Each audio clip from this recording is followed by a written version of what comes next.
Vodka's how you get really, really woozy. Exactly, but you won't care anymore. Point. You will because you're drinking vodka, and vodka's nasty. Okay. Most alcohol, I think, is nasty. Also, I have to drive Shannon to and from work, so... Whiskey can be decent. What does that have to do with whiskey? No, I was just saying that all alcohol is gross. No, I meant the part about Casey driving her friend. What does that have to do with? She's not responding to my... She's not responding to that. She's just continuing the train of thought about what alcohols are and aren't nasty. Okay. Now, first things first. Today is it's a very special person's birthday, and we all should acknowledge it. So 1, 2, 3. Happy birthday to you. Happy birthday to you. Happy birthday, Godzilla. Happy birthday to you, King of the Monsters.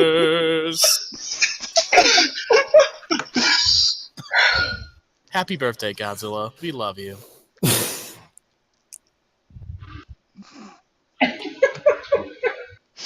Well, see y'all next week. Well, I wasn't expecting to do this today. I once toasted Godzilla during a religious holiday that my dad was celebrating. Did you do it publicly?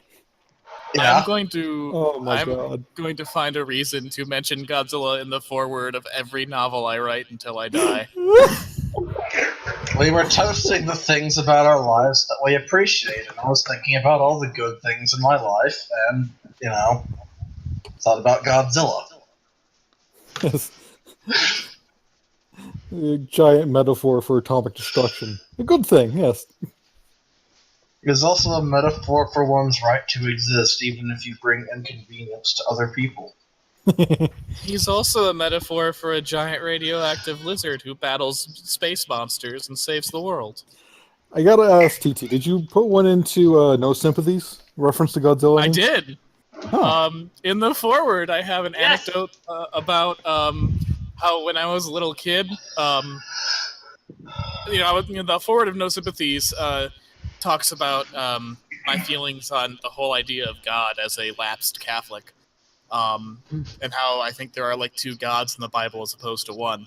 And when illustrating the God that I grew up with, being taught about, I talked about how when I was a little kid, I would always bring dinosaurs into the church. And one time I wanted to bring my big Godzilla, and my mom was like, "No, you have to leave him in the car." And I was like, "Why?" My mom was like, because Godzilla's Shinto. He's not Catholic. He doesn't believe in Jesus." And I was sad. And we went into the church, and Father John, the priest, who always took notice of the fact that I love dinosaurs. In fact, at one point he got me a book on dinosaurs. Father John was fucking great. Lived up to his title entirely. Father John's like, "William, I see you don't have a friend here today. What's going on?" I was like, "Well, I was gonna bring Godzilla, but my mom says he's not Catholic, so I can't bring him." And Father John looks at my mom and says, "Sue, you know that we here at St. Pius accept people of all faiths. Anyone to hear the message of our Lord. Now you go out there and you bring Godzilla in." So my mom, annoyed that she has to bring this big-ass fucking Godzilla toy in, brings Godzilla in. And then when Mass starts, Father John says, "Now, everyone, we have a very special visitor all the way from Japan. William, could you bring him up?" And I brought Godzilla in. Father John talked about it like he was a visiting Shinto priest. I love this guy. You gotta tell me you're recording.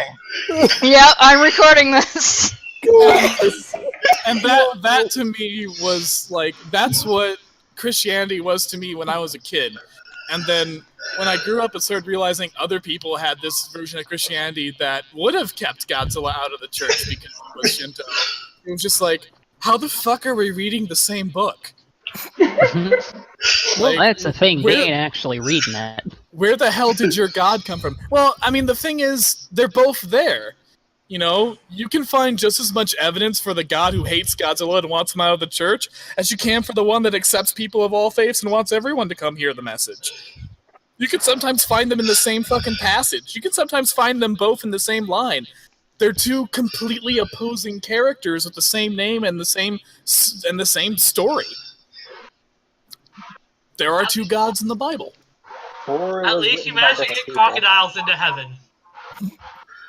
And basically, towards the end of my foreword, I basically say that one of the big pitches of No Sympathies, in addition to how I'm looking at demons, is that it's like this is a world where there's just one God there.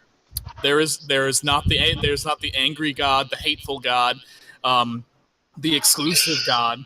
There's just the loving God, the God that welcomes you into the church and says, everyone can come here, everyone has a chance. I will always love you, and I will always try to help you. Oh. That is very sweet. It'll be easy to work Godzilla into the forward of Adam, but after that, it's going to be pulling some strings. But I'm going to make it happen. Every single forward will have something about Godzilla in it somewhere. No, I fully believe it. I've seen you bend shit. You can bend it somehow. I think this is how cults get started. I am a marvelous shit bender. Here's the thing.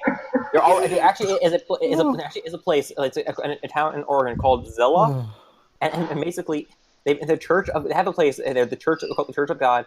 They would call it the Church of God Zilla, of God, Zilla. Yeah, there already is a cult. God damn. Why are you laughing this hard? We haven't even done anything yet. And so it was that the great Godzilla used his radioactive breath to smite the wicked King Ghidorah. And so he melted. So he melted the tower rifle. And so he melted that tower rifle with his radioactive breath. He's a monster killer king is what he does, and what he does, Amen.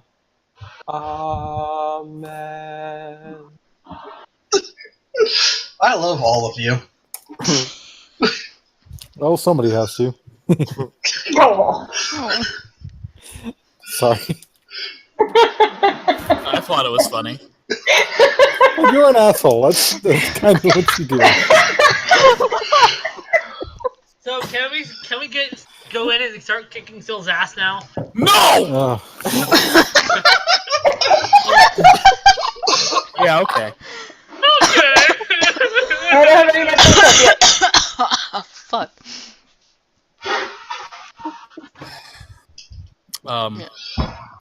Last time on Conquered Worm, you guys left off right before we fought the final boss of this arc. So, let's just jump right into that. Roll initiative. Roll initiative, bitches. Fuck. Should I roll as well, seeing as I'm out there yet? Yes, you should. Just so we can get where you will be in the turn order when you do enter this whole thing. There it is. Okay. Sil, It's been so long since we rolled initiative. How do I do that? Oh, yeah, you idiot. You roll 20. Buddy too. Damn! Fuck you, Sil. Sil rolled well. Is that a 20 or a 19? That was a 19. God. One of Will's bosses rolling well? Holy shit. Things are getting serious. Already Sil's my favorite. Why is that? Because she rolled well! Just watch, she'll roll shit after this. This thing new? Was that a 20? Me? No. As a 19?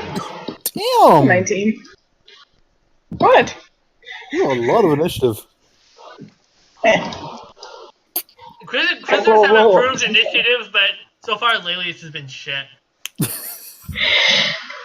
Shit is a 26?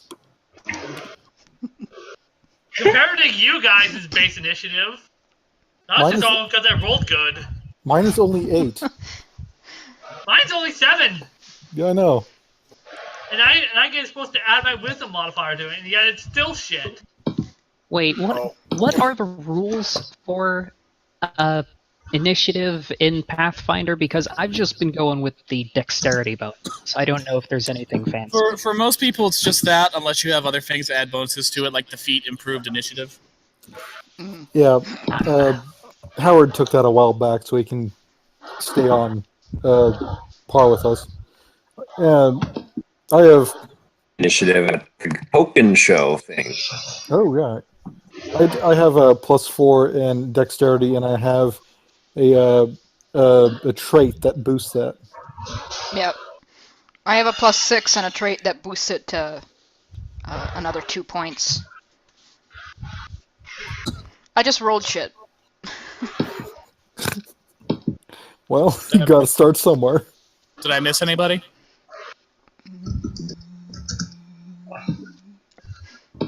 Don't think You so. wrote Luna instead of Tassra. Shit!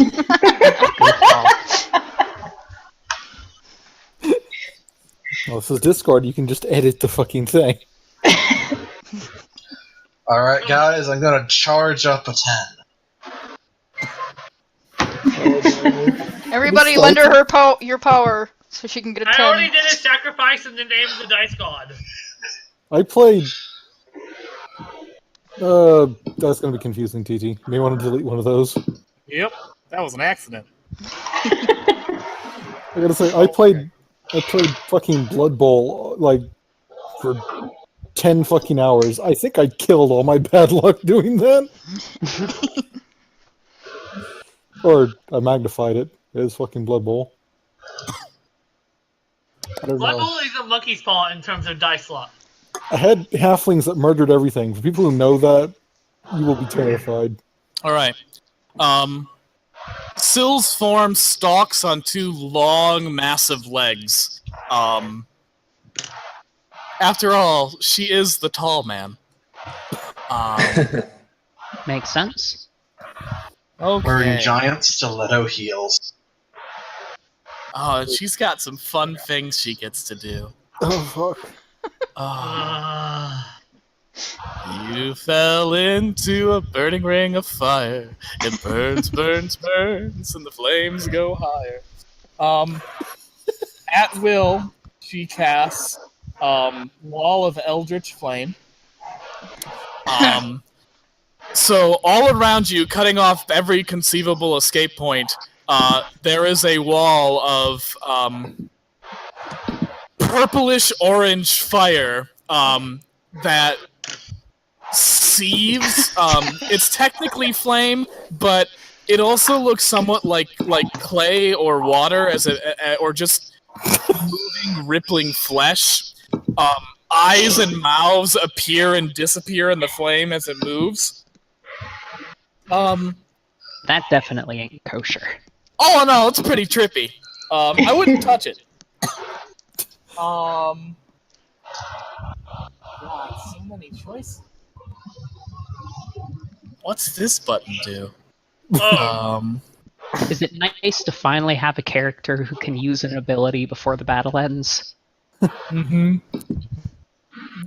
He's actually been able to use some abilities. Excellent. Excellent. A random pattern of fungal colors surrounds Syl. As she's suddenly covered in just sort of this colorful miasma, this sort of intangible barrier around her body. And when you guys attack, you'll get to find out what that does. Oh boy. And then for her final thing this turn, oh god, which would be the most fun? I'm enjoying this. You know what? Let's start with a bang.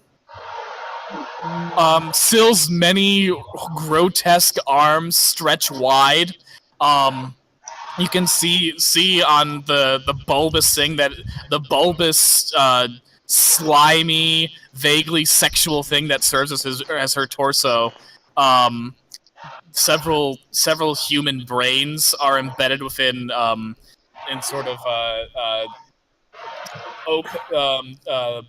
not opaque. What's the opposite of opaque? Translucent spheres, filled with goo and brains. She holds her hands wide. The air above you crackles, and a whole bunch, a swarm, if you will, of meteors falls down. Everyone make a reflex save. Oh, Christ. Well, I am on Meg, so it'd be her reflex save. Shows reflex. Oh yeah, she has great reflex.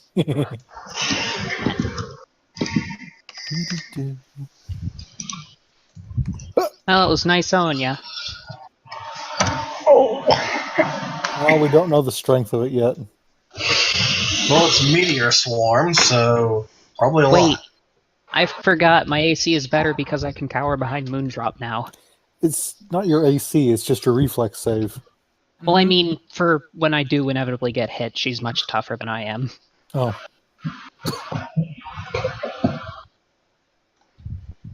Remember. Oh, I gotta make up for Buddy, too.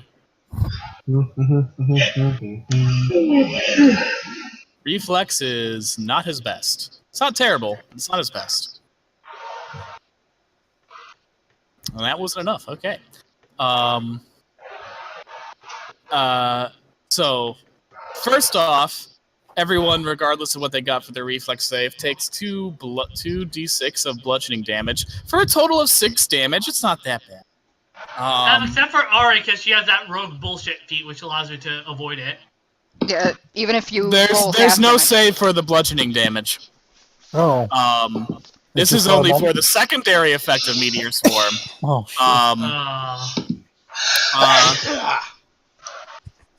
shit. Bless you. Continue. Okay. Actually, shit. Ares the only one who makes it because of this penalty bit. Man, Meteor Swarm's a kick-ass spell. So, Aerie takes no damage because of her rogue bullshit. Everyone else takes 23. Oh God! As the meteor explodes around you. And the 2d6 bludgeoning, or is that added? So the way Meteor Swarm works, first you get hit by the meteors, which is the 2d6.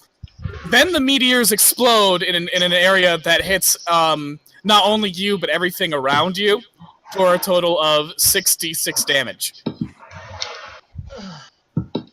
Oh, 66. I thought you And said the 66 66. is what you can do a reflex save against. However, if you're hit by the meteors, which all of you were, as opposed to just being like on the outside of the person who got hit, you can do your reflex save has a -4 penalty. It says once a sphere. I think it implies that it's each one doing it. So. Wow. So you're saying the damage should be much higher? Yeah. No, it shouldn't. No. It's already done! It's alright. This is not the strongest thing she has up her sleeve. Oh. It's just one that's a one-off, and I thought, well, let's do that first. Yeah, it's a 9th level. It's a 9th level goddamn spell. I expect it to do. Hey, it's not your turn yet. I'm just saying. I'm just saying. Put backseat DMing. Okay. It's Howard's turn, and you're fighting a giant stiletto heels wearing sex monster. Yeah. All right, Sancho. It's a sex monster. Sancho, Howard shows anti-magic amulet. I'm not sure how effective that will be on certain stuff, but activating it anyway. Nice. Going to, since I don't want to feel things out, it's time to strategize. All right, everyone else besides Letty, since he's not close to us. Would you rather have a +2 dodge bonus to AC for 1 round, or a +2 morale bonus to attack rolls for 1 round? Well, it's only 1 round to attack. She's already done her attack, so there's not really anything we can dodge presently. So I think the attack Your would own be more helpful. choice, but you can either have +2 to AC this round or +2 to morale to attack. Oh, yeah, all right. Attack sounds better. Yeah, since Syl already took her turn, so. Get effective until it's my turn, I mentioned basically. carry over to Howard's next turn is what the direction would be.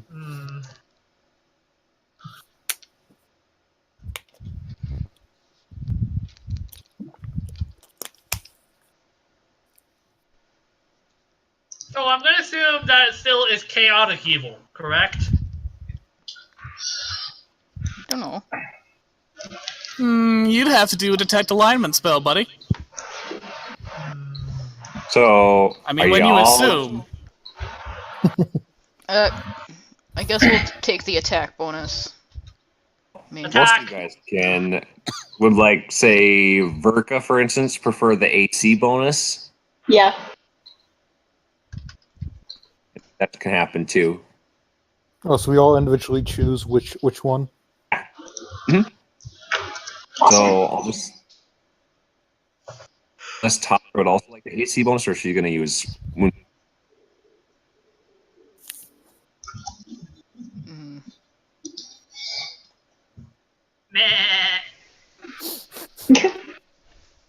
Well, I'll trust you guys to apply that too, where you feel like I'm going to say most of you got the +2 to attack this turn, and Verka got the +2 to AC. Turn then. Sounds good to me.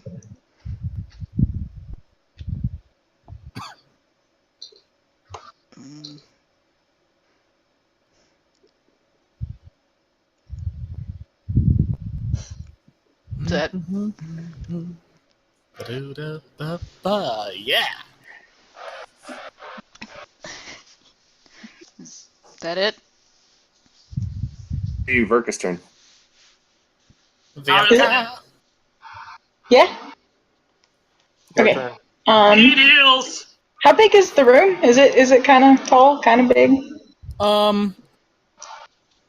Originally, it was a fairly big classroom. It was a lab classroom, lots of nice lab tables. You guys have been kind of trapped by the firewall. There's still a good high ceiling above you, though. I mean, good old Syl Geiger is standing at about 35 feet tall right now, so you got at least 50 feet above you.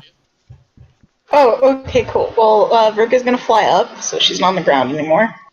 Nice. And I'm going to use the protective channel that I got recently. Which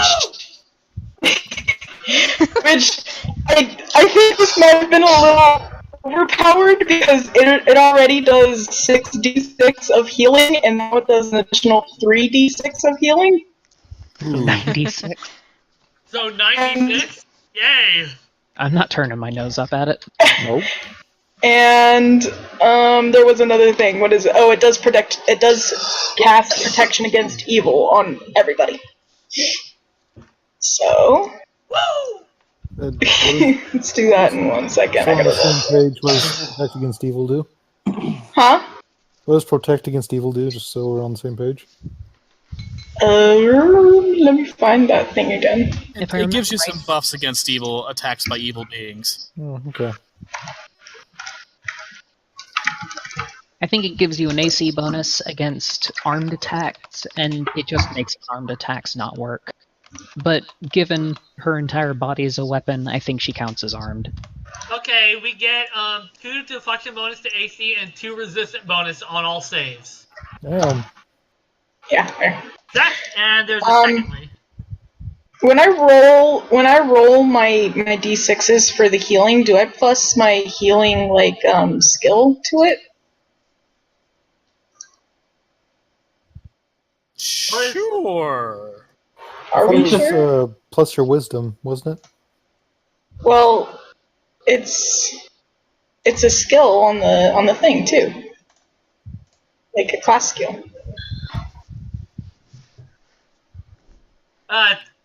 We have finally gotten to a boss where we need heals. You guys need heals. Alright, I'm gonna roll for it, right?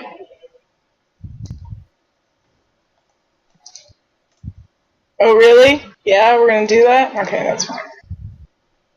What'd you get? Mostly ones, but, I mean... That heals all the damage, so... Yes, it does. What would be the maximum? Oh, it doesn't. It Oh, doesn't heal all God. the damage. It was There goes. 23 points of damage, so that's 26. Hmm. It's the 6 we lost initially, so... Well, I don't know about you guys, but I'm all healed.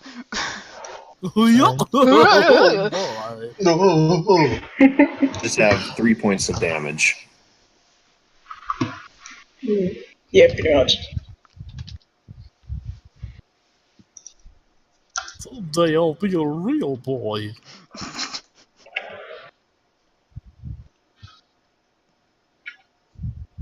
Oh, I know what a better boss music is for this one. I think TJ will appreciate this one.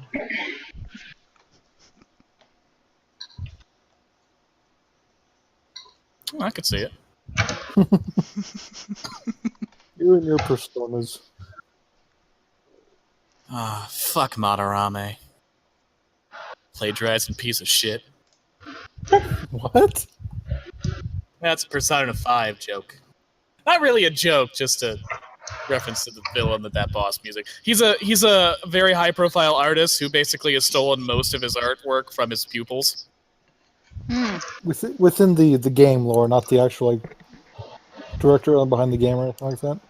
Yeah, within the game lore, that character plagiarized all his work from his students. He's a real piece of shit. He's a real piece of shit. Okay.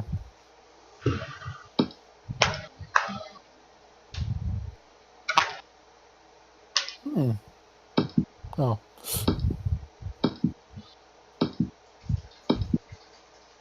Real piece of shit. So, is that Merker's turn? Yep. I think it's Lelia's turn. Lelia's time to shine. Lelia is gonna get on Big Saddle. Raves, can you link me the thing? Do the thing. Okay. Lelia, do the thing! Yeah. I gotta make this fucking thing shareable. Oh, it can be shared. Never mind. Dunzo. I'm just looking into her profile because it's a lot easier than linking the entire goddamn thing. It's near the top, anyways. I can help piecemeal the damage. Let's see. It's under attacks. There's an anonymous bat on here. And a manatee. And a manatee. The manatee is me. And anonymous IDEX. Manatee. Alright, so Lelia... How many attacks would I get on this? I have no idea. Attacks are based on your character. I believe 2. It has speed on it, so... 3. Oh, that's true. Fuck. Well, Sure, fine. I've actually calculated out the damage. It actually does less than Lelia does super buffed up. Yeah, but I'm not gonna touch that thing until I know what it is. Oh, that's fair. And and Lelia wants to try out what she made. Bitches love cannons. Okay, so... Oh. 20. 12.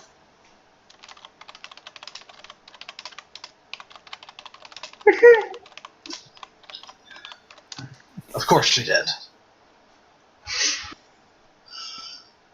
That's a good question.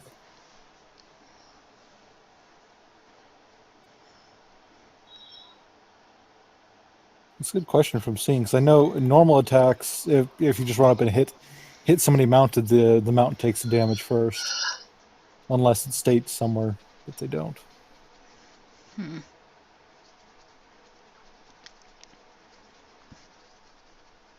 Does 30 hit her AC?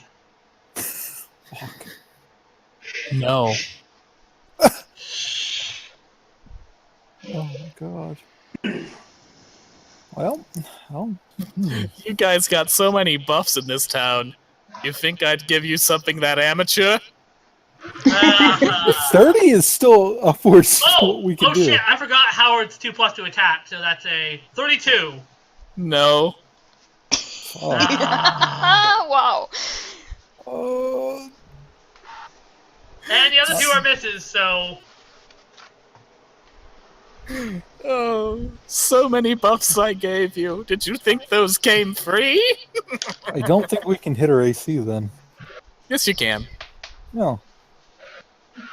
I don't know if all of us can. I don't know if most of us can. All of you can hit it with a nat 20. Fucking troll. Well, that was a bust. Hi.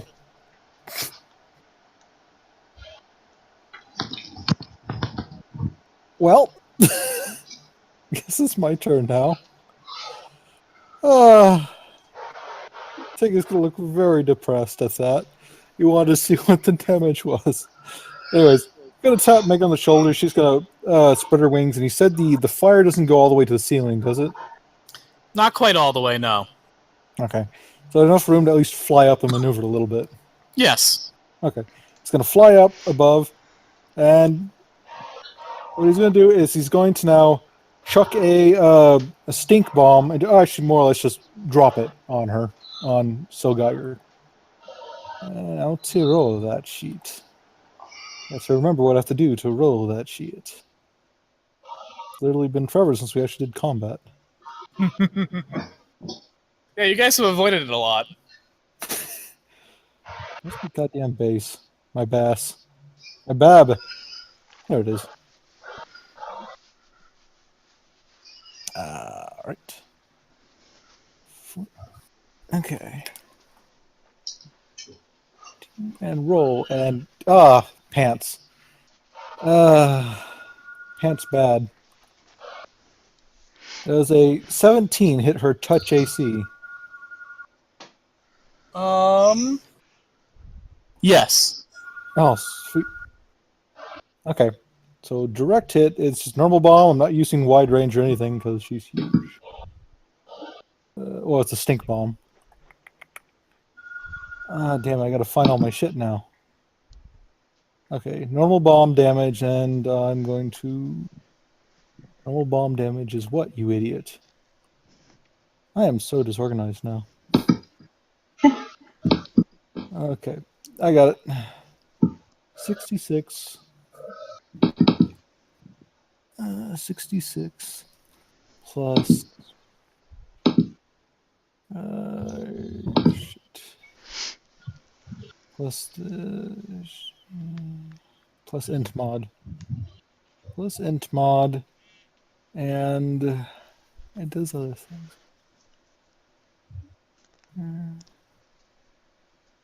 Just 66 plus 4. Okay.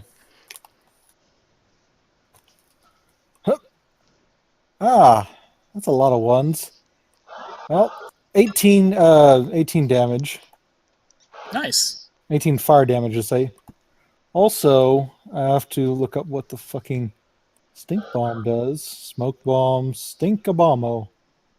Okay. Cloud creates basically what is a stinking cloud instead of a fog cloud. And what does a stink cloud do? Stinking cloud, basically the same like the spell. It's like a fog cloud, except for the vapors are nauseated. Living creatures in the cloud become nauseated. This condition lasts as long as the creature is in the cloud, and for 1d4 plus 1 rounds after it leaves. All separately for each nauseated character. It's only like 5 feet, so it's not going to take anyone else except for her unless you get in real close. Any creature that succeeds the save What is the save? It's a fortitude throw, apparently. Let's see. Any creature succeeds the save, can remains in the cloud, must continue to make a save each round, for this poison effect. Okay. And I actually know what my DC is. And I got it on one of these fucking pages.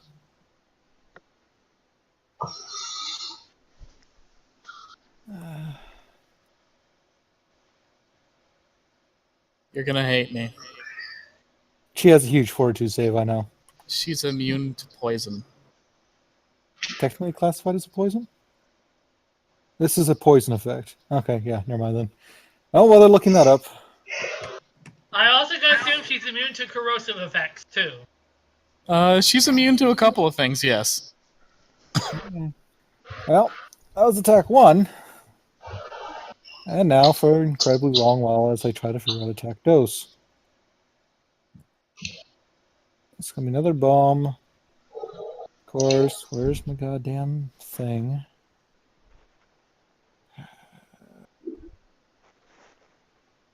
Attacks. Well, at least a stink bomb will blind her then. No, it's technically still cloud effect, unless she can see through cloud effects. Okay, so Minzo, she has an enormous touch save. So yeah, I think a 20. Okay, that's a nat fucking 20. So yeah, a nat 20 hits her. It definitely hits her. Roll to see if you can confirm that critical. Bombs don't crit. They don't crit. I know. It's disappointing. They trade off as they're consistent. I am rooting for you guys to win, even if I want this to last a bit of a while. Okay, that's much better. I've seen a lot of 4s in that one. This damage is 29 points of not fire damage, but concussive damage. This one, I dropped a force bomb. Nice. And what? I'm gonna have to read what the fuck that does. Force bomb. Alchemist creates a bomb, inflicts damage. Force bombs deal 1d4 points of force damage, plus 1d4 force damage for every odd numbered levels, instead of 1d6. Oh. Okay. She was a direct hit, so she is knocked prone, unless she can succeed a reflex save. She can. What does she have to beat? God damn it. I think it's like my level plus my intelligence is my base save, which I don't know where I marked that down at. Well, I think your intelligence is +4, +11. Is it higher than 36? No. Yeah, she beat that. Yeah, okay, never mind then. Okay. What's your challenge rating, by the way? Oh, 22. There's 8 of you. You're all level 11. And you've got like a ridiculous amount of buffs, so you should be able to handle it just fine. Yeah, but we didn't all directly buff ourselves. We went, hey, this sounds fun. Not exactly, That's hey, true. this sounds broken. Don't worry. I'll customize things. I can always forget that a certain part of this monster exists. It is, after all, I'm using stats for a thing that isn't exactly what Silgeiger is. Technically, she should be homebrewed. Well, that's my 2 attacks, because I didn't quantify I was doing anything else. Nice. Alright, it is now Ari's turn. So I'm going to assume she has more health than a pit fiend. Woo, quite a bit. That's it. Ah.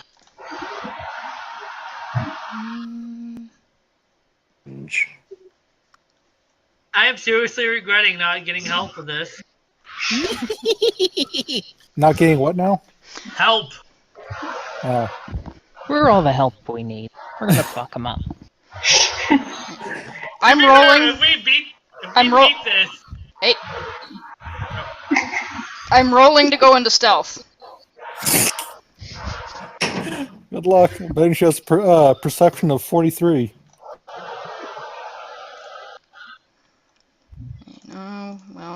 me Or see. blind sense. Let me see what I'm gonna do then.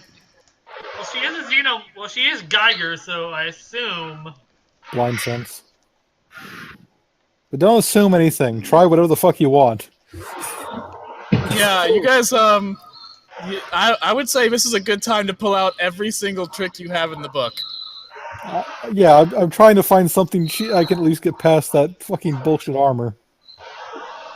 Okay. Well, she's got her How about cloak this? of chaos too. All right. I'm A going what? to. Oh, I see. A what? She covered herself in a protective barrier at the start of the fight. Anyways, go do what you're doing, Ari.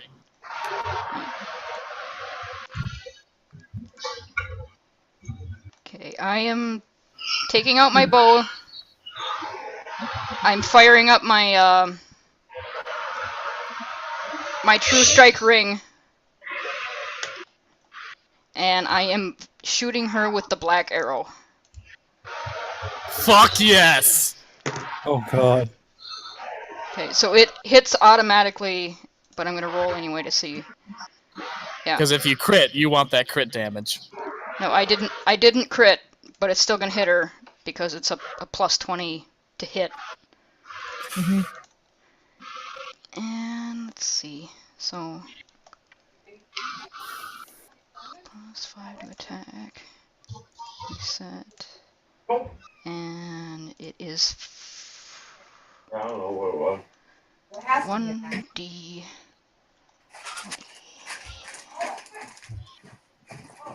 6 plus 48.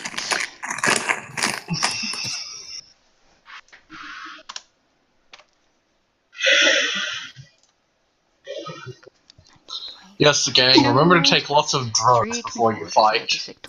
Oh.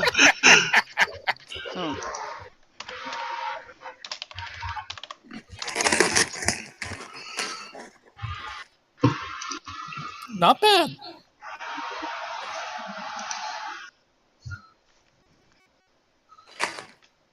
There, I hit her. Not bad at all. Your black arrow strikes true, and does a hefty bit of damage. You got another attack at least. Yeah, I'm gonna see what I hit.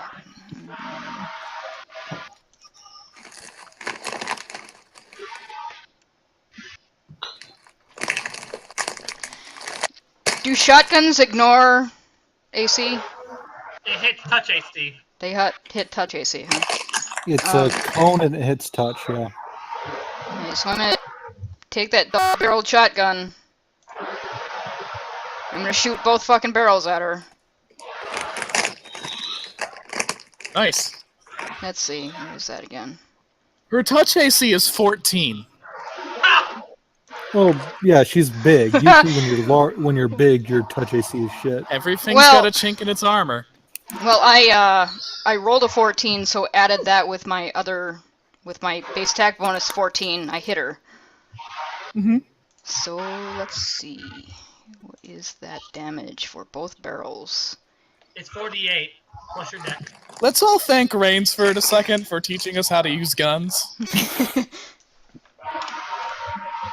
God bless you, whoever you are. So that would be 25. Yes, 25.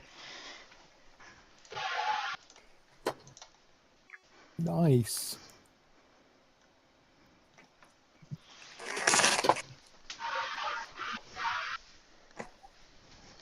Is this thing undead?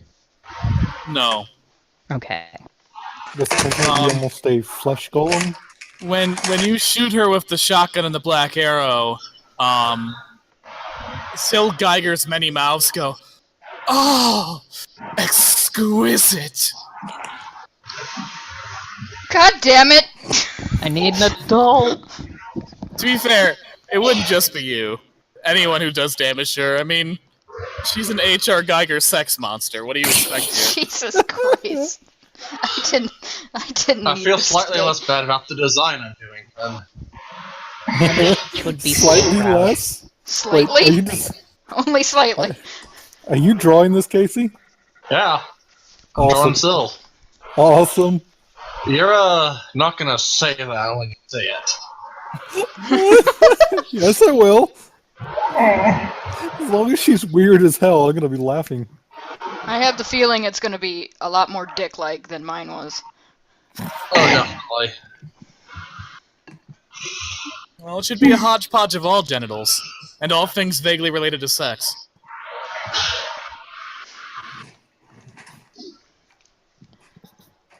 Okay, well, those are my 2 So attacks. does she have? It's time for Buddy! So, buddy time.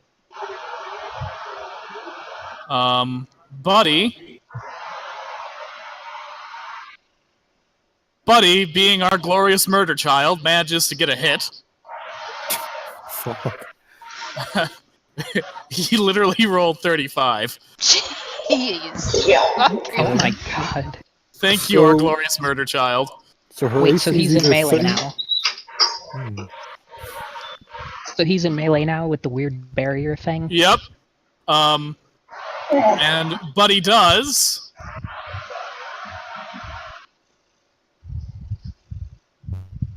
Damn! Nice. Buddy does 26 damage to her, plus 1 point of bleed damage, and he gets 2 more attacks in addition to this. So that's good. Unfortunately, when Buddy slashes into Silgeiger's flesh, boiling pus and blood sprays out and hits poor Buddy. Doing a total of 3 damage to him. So not the worst thing in the world, but still not pleasant. Buddy rolls again. What's the crit on a great sword? Isn't it 17? That's because Gothic put enchantments on it and shit. Oh, Buddy crit. Oh, And he confirmed that critical. Haha. Your joy earlier was so good while it lasted. Listen, I'm rooting for you guys, even though I also want this to actually be a boss fight that matters. Yeah. Okay. Buddy does an additional 38 damage to her. Damn, buddy. And then his last attack, sadly, is not good enough to hit her. But still, Buddy did some good work. Oh, and she's got to hit him with her stinking, searing pus. She has another 3 damage. It's not that bad for Buddy. And now it's Ayara's turn. Ayara, you have just reached the outside of the School of Flesh Studies, where Sil Geiger is. Or wait, the School of Technology, where Sil Geiger is. Still, see, give it, and then she's still an Allosaurus form. Era is going to start stepping around, trying to locate, stepping around. Saying, I'm pretty sure I'm pretty sure Allosaurus has a scent ability. I mean, I'm pretty sure you could just follow the sounds of things exploding and stuff. Or the smoke! While you do that, one of the rogue Frankensteins picks up a flower and begins pulling the petals off. He loves me. He loves me now. He loves me. He loves me now. That beast, it's mangling that poor plant! Get him!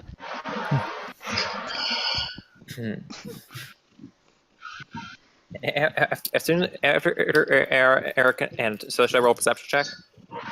Yep.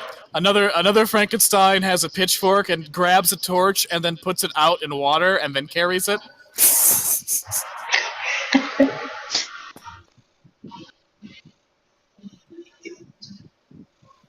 And then a third Frankenstein is being torn apart by the tentacles emerging from the sky. This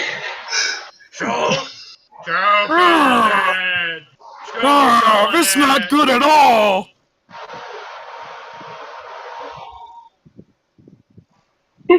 Okay, so what exactly are you trying to perceive? Trying to get the scent of the others.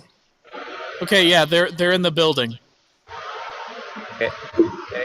Is it big enough to fit as an Allosaurus?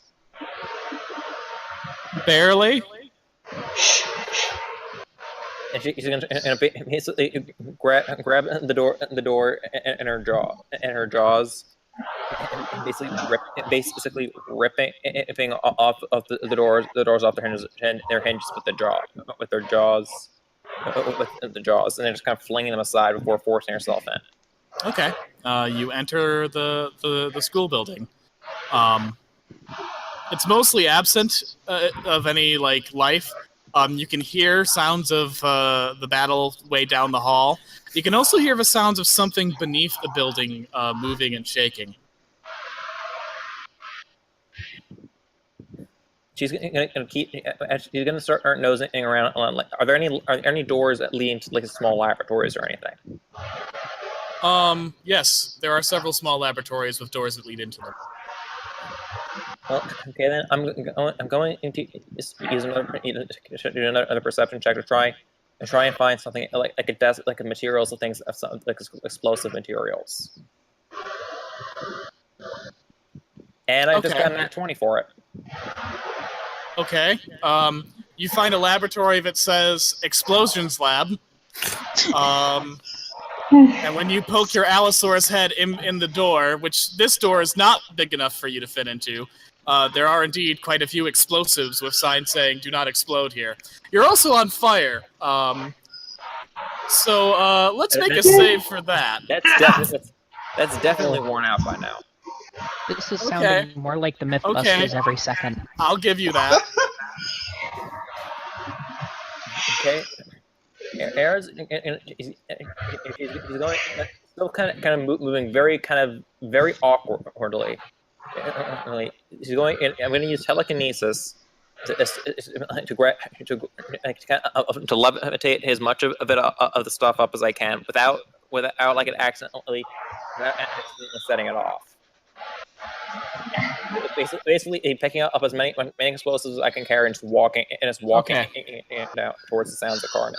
I don't know what your size limitation for your telekinesis is, but you do however many there is for that size limitation.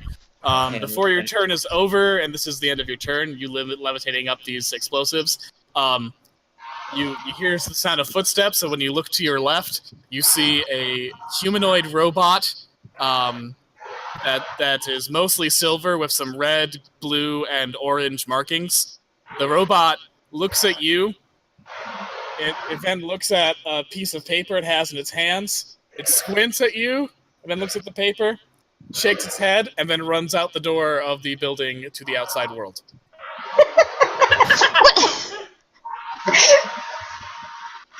Fucking Jet Jaguar!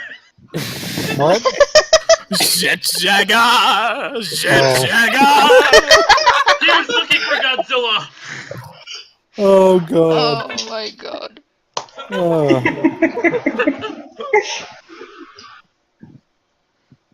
She basically is going to be still carrying a shitload of explosives. Just going to keep heading towards sounds of battle. Okay, you have a shitload of explosives. Still moving very, very jerkily. And still an Allosaurus? Yeah. Okay. It is now Tazra's turn. Alright. Moondrop is going to pull herself up off the ground since that whole meteor thing almost killed her. But then she was saved. And she is going to set up her tower shield as a barrier to act as cover for her and little Tasra. Then Tasra is going to cast Ill Omen at Sil Geiger. Okay. Let me get that up. Ill Omen.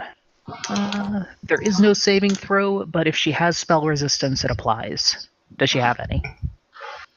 Let me see. Yes, she does. How do we Is overcome it alignment spell? Is it alignment lock? Her spell resistance is 33, and there's no limitation to it. Oh. How does spell resistance work exactly? Like, do I have to roll something, or? Generally, I think it's like, I feel like it's the same as damage resistance, where it just sort of like what is the spell that you're doing? What's it do? Ill Omen. On the next 3 d20 rolls that they try to make, they have to roll twice and take the lower result. Okay. Let me look up spell resistance real quick.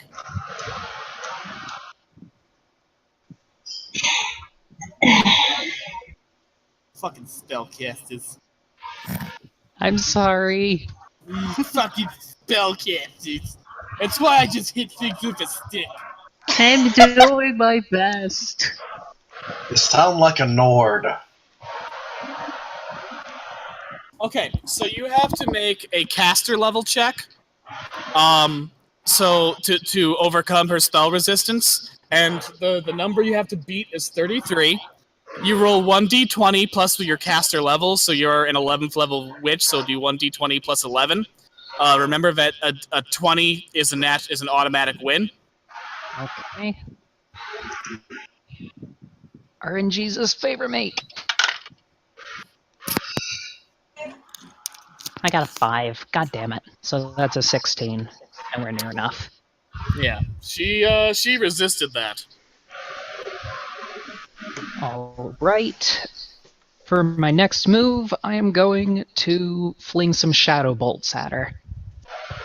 Which are gloom blind bolts. Deal 40. So does she have to make a reflex save? Does it go against her touch AC? How does it? How do we determine whether it hits? It's against touch AC, and she has to make a reflex check to avoid being blinded by them. Okay. Okay, so roll. Her reflex check was 28.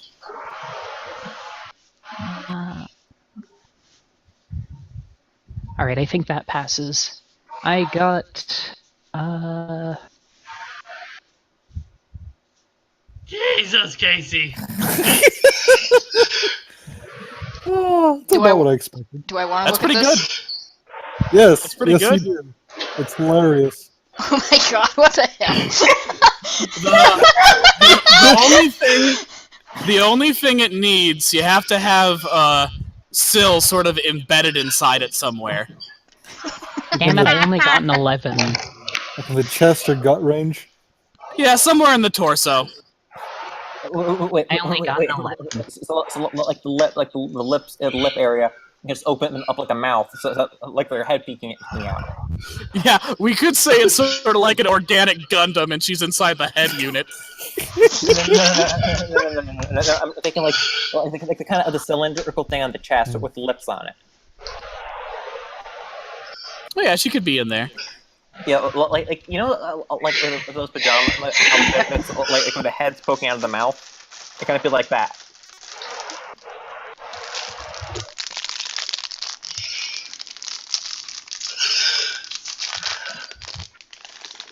Okay, Talia time. Hey, Talia, do you want to do one of those checks to see if you can turn into something awesome? Yes. Come on. Cross your fingers. Oh.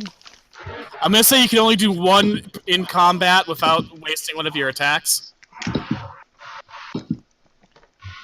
So what you're saying is, she can't. But if it's a number that you got before, we're counting it as a mulligan, and you get to go again.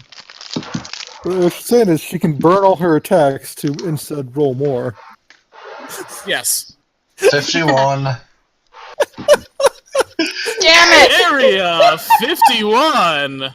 He's a gambling addiction. It better be a flub. It better be a flub. I'm sorry, you're gonna be disappointed. It's just a big lion. Aww.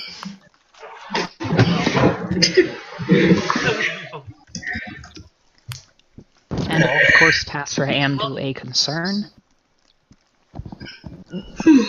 Do it again! Oh, does it count as like one attack?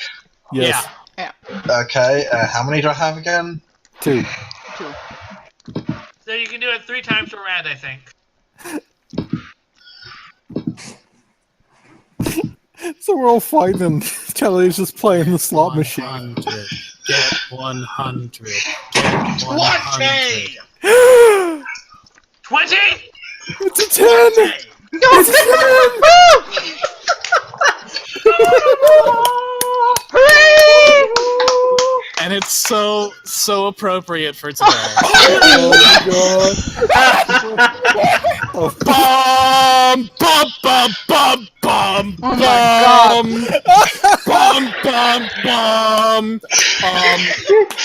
Holy shit! Talia's flesh quakes, and before anyone in the room knows what's going on, she bursts into the form of an enormous reptilian monster. Towering 154 feet, you break through the roof of the room.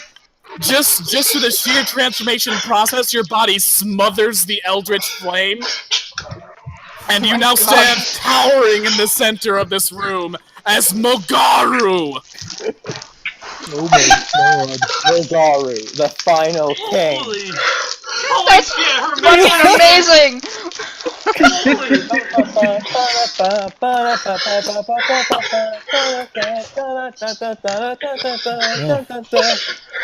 So you can't make this shit up. Bum, bum, bum, bum. You've got one attack left this turn, by the way. You have a breath weapon. Okay, let me just make sure I won't accidentally kill with it. Oh, go ahead the resistances on this. go ahead and do it. I think we'd be happy to go out via Godzilla. Oh my God. I'm Her going to damage. It's so perfect. It's his birthday today. The spirit of Godzilla compels you. Okay, let me just. Okay. I'm going to look down at the thing. I'm going to feel a power building in my gut, rising up through my throat.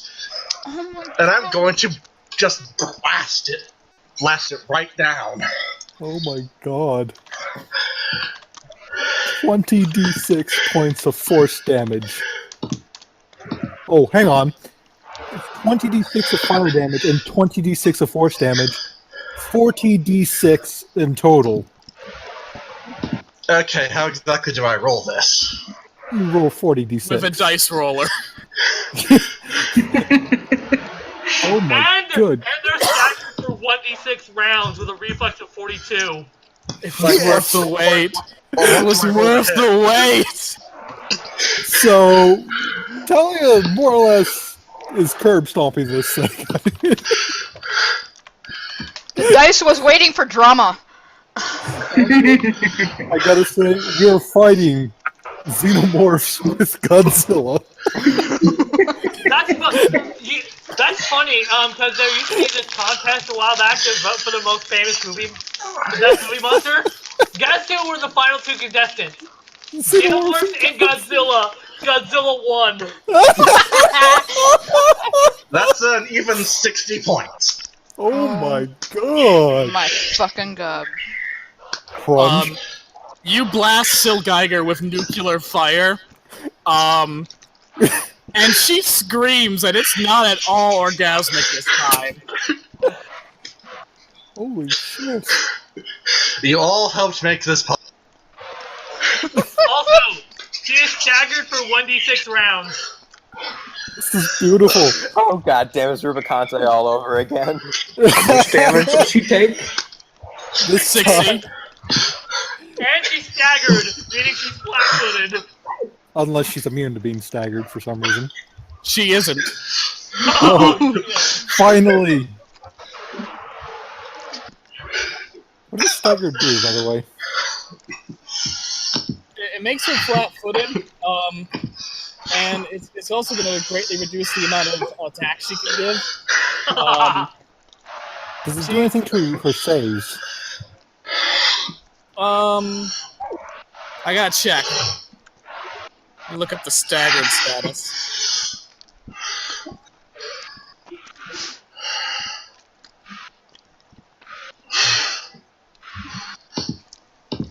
Because it's Sil's turn. Give me a second here.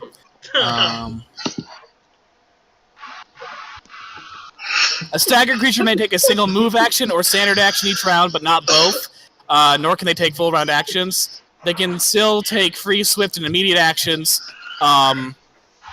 Yeah, so basically just limits her actions. It makes her flat-footed. And she can do immediate actions, but she can only do one attack. All right. For 1d6 rounds, so Talia, you got to roll a d6. Tell me how many rounds this lasts on her. Okay.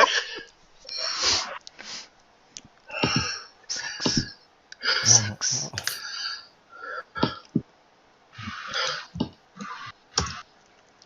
Two. You know what? We're not calling it Mogaru. We're just gonna fucking call this Godzilla, okay? Okay. Okay. I vote Katira. No, it's Godzilla. It's Godzilla. It's his birthday. It's Godzilla. Aw. I wanted to do a shout out to the superheroes. Too bad. It's Godzilla. It's not your birthday, Sir K. It's his. Fair, fair. Okay. Oh. So she's got one really good swift action attack. I'm gonna take it right now.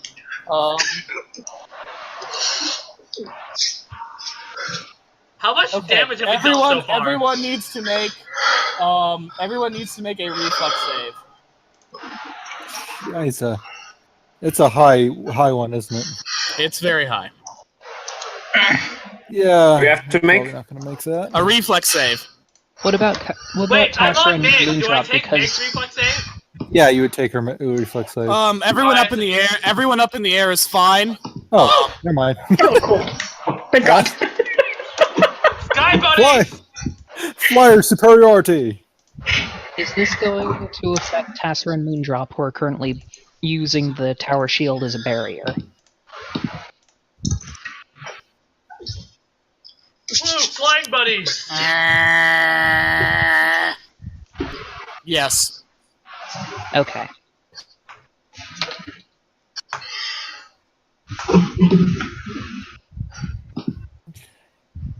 Scheiße. All sorts of scheiße. Oh, I should make one for Buddy too.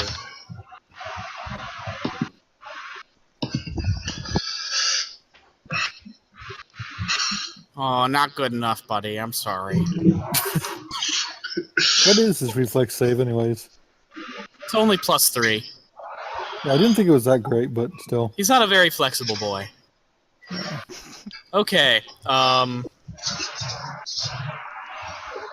With the exception of Talia and Ari, who take half this damage, everyone takes 55 points of damage.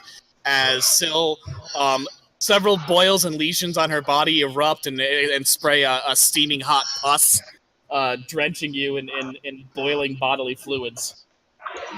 5 points of damage. 55 points of damage.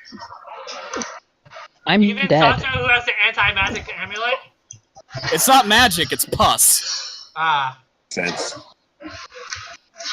No, Tasha, I you are am- unconscious. There's a difference. Well, my goat is dead. Not dead. Unconscious. The familiars have half health of whatever their master is. Not dead. Unconscious. Alright. They're not dead unless TT says they're dead. I'm not gonna kill your goat. On purpose.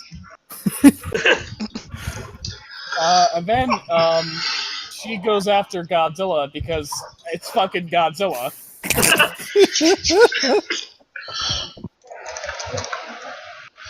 Fucking Taliazilla. I think I'm gonna have to use one of her spells. Talzilla. Who is the real tall man,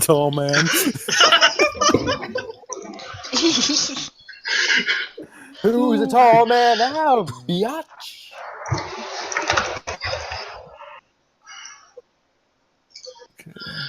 It was worth Okay. it.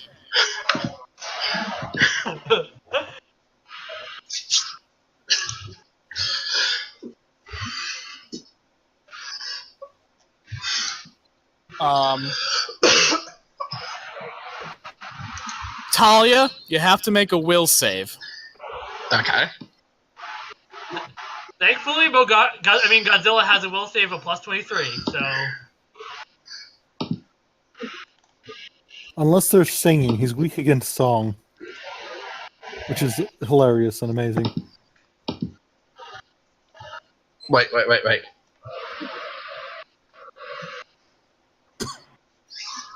Excellent. So Syl grabs you with one of her horrible hands and tries to teleport you to somewhere else. But with the sheer iron force of the king of the monsters, Talia resists. It's just like Godzilla versus Megaguirus. Oh, okay. Howard, it's your turn. He just left. Oh. We'll get back to him when he gets back. Virka, it's your turn. Oh, well, ready.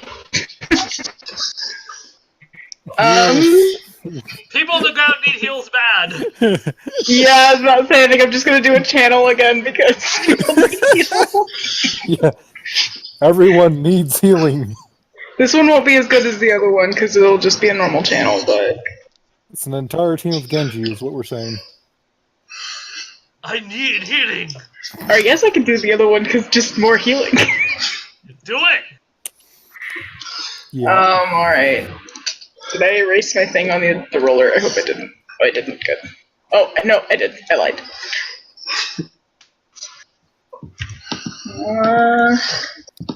Okay, there we go.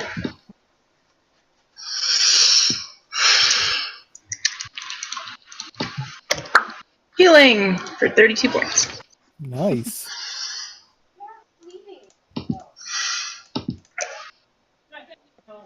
Well,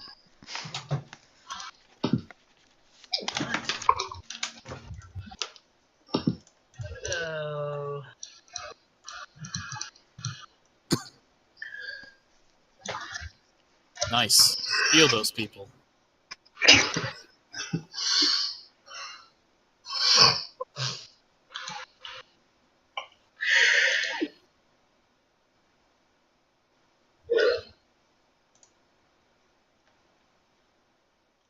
So how's I'm Syl done. looking I think that's health-wise? She's still got a lot, but she's not gonna survive several rounds with Godzilla. I don't think we're surviving several rounds of beam spam either. she's flat-footed now, right? Yeah. She's flat-footed. She's reduced to one action per round for a while. She used her limited use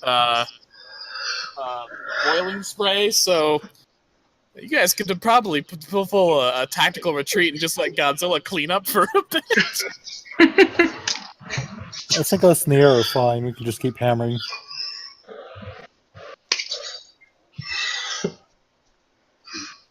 We are 3 men. So what's our flat-footed AC? 31. Ah.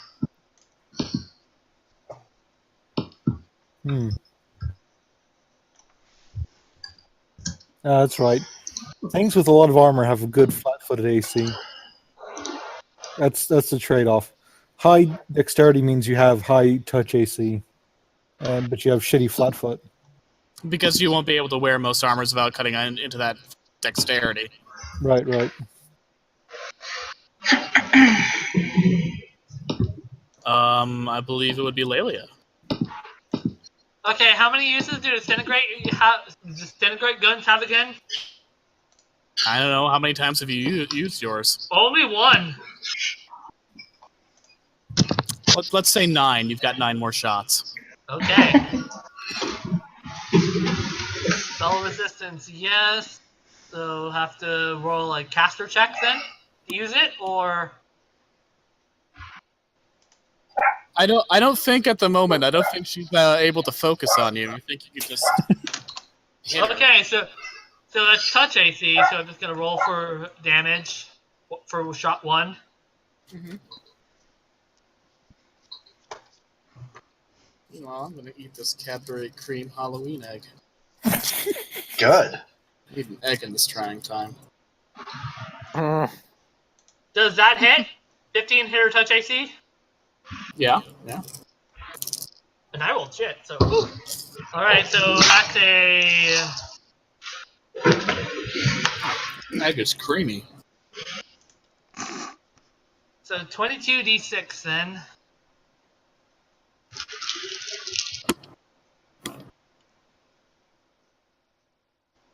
$73 damage for my first attack.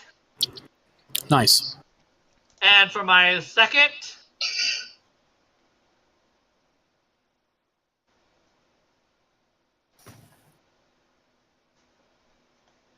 that hits.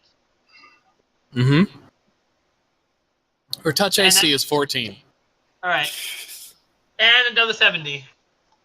Damn. Disintegrators. Now I'm reduced down to 7 shots. Nito Okay. Fandito. Tig? I am going to continue to drop force bombs. Although she has a stupidly high reflex save, maybe she won't make it and be knocked prone and make her even easier to hit. Okay, first roll is a 26. Assuming that hits her touch AC. Oh, it definitely does. Okay, the roll she has to beat is... I just had this on my screen. I actually looked up what the fuck my spell doodad was. It's 21. She has to beat 21. And she gets She beats the first one. Okay, and she gets 17 points of damage. Damn, nice. Yeah, force bombs are reduced damage, but anyways, okay. Second roll should be 7. So I'm going to. That's an 18, which hits, and 18 points of damage. Plus, you got to roll for see if she can beat that 21 again. She beats it. All right. The final roll, because I went with whatever the fuck it's called, gives me a third shot with ranged attacks, is a 13, which misses. Oh, However, she takes half of 21 because she was right beside the bomb area, and she gets the, area effect damage. And half of 21 is 10-ish. Nice. Okay. Ari. I'm going to notice that disintegrator ray seemed to do a lot of damage, so I'm going to use mine. Okay. So the scary fight just became nothing.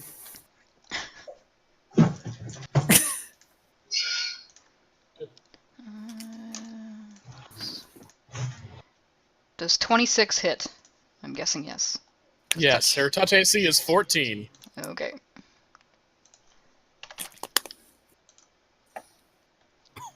Okay. First one is 63. Nice. And yeah, 20's gonna hit her, right? Yeah, so. Now it's just a firing squad of, oh shit, Godzilla used a laser and that worked. Let's use our lasers. Now it's just a laser firing squad. We are now all the pissing your boots like I hadn't given you a bunch of fucking shit to deal with this. We have turned into the Ghostbusters near the end. We're just lighting beams everywhere. Yep. Layla, Okay. Layla has an idea. Let's cross the streams. No! Oh! Okay, it's Buddy's turn.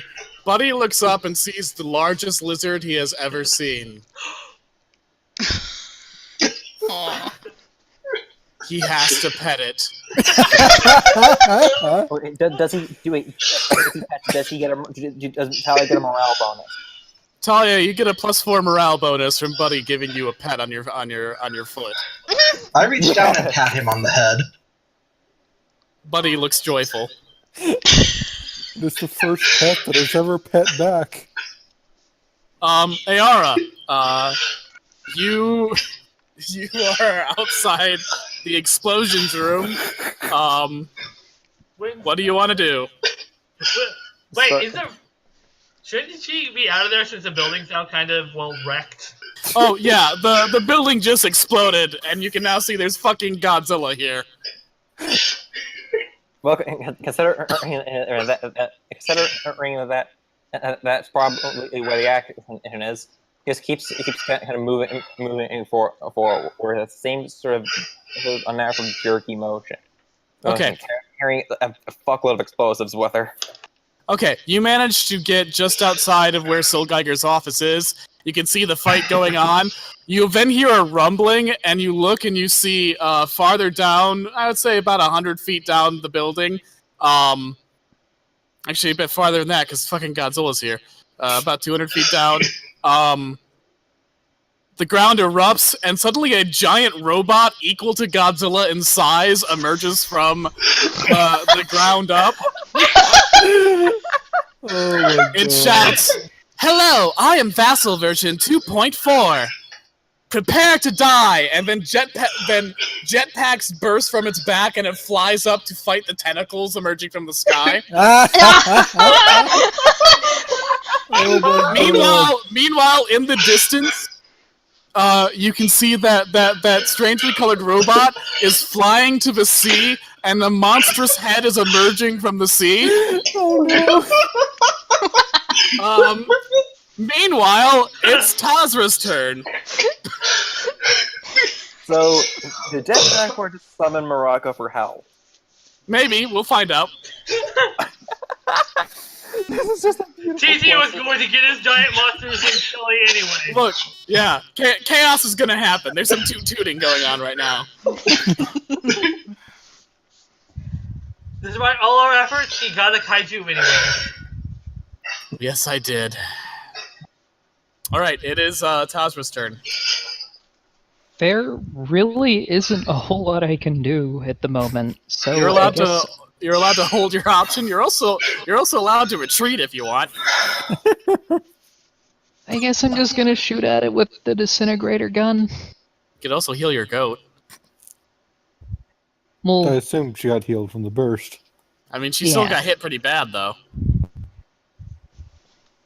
she actually can't get healed very far.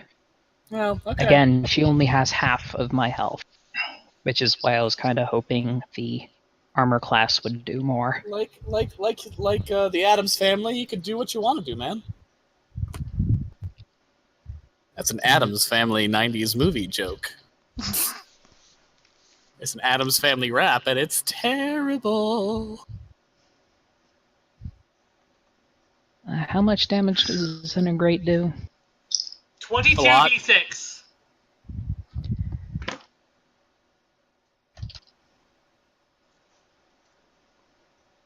At 20th level, it's 40 d6, so that's... Oh. 2 roll. I got a 93 and a 68. Wait, I actually have to roll a touch attack.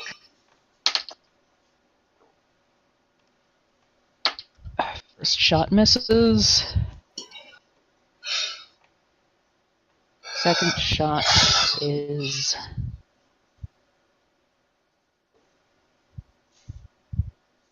where the hell?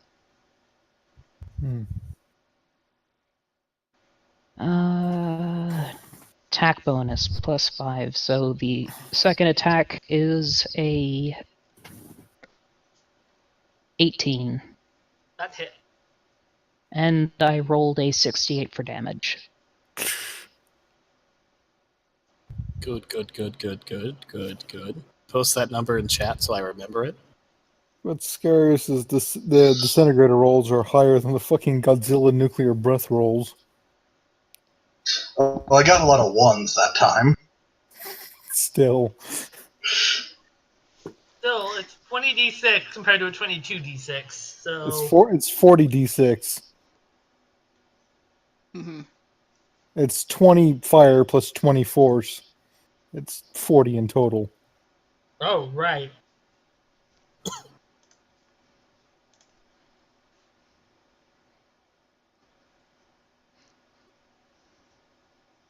So yeah, All right. Talia.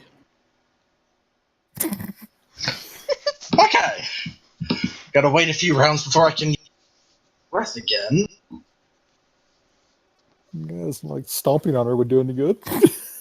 Which, Yeah, let's see how much that. Let's see what the stomp damage is. it's probably ridiculous. There's a You know, if you do a physical attack against her, she'll roll 1d6 for damage of her juices spilling out on you, just so you're aware. Oh, Oh no! no! That might mildly sting. Unless Godzilla has a regeneration that takes all that away. He does. And it does! 30 for turn. Oh my god! Okay. Okay, I'm just gonna bend down and just try to crush her up with one of my hands. I roll 2 claw attacks. What do I roll to hit with this? It's a plus 46, so 1d10 plus 46. Okay. Or 1d20 plus 46. Okay. So you can actually hit her AC, which is 34-ish. And its damage is 48 plus 20. It's 35, so unless you nat 1, you hit. Okay. I did not nat 1. So, okay. First one is 48 plus 20, I think. 40, yeah.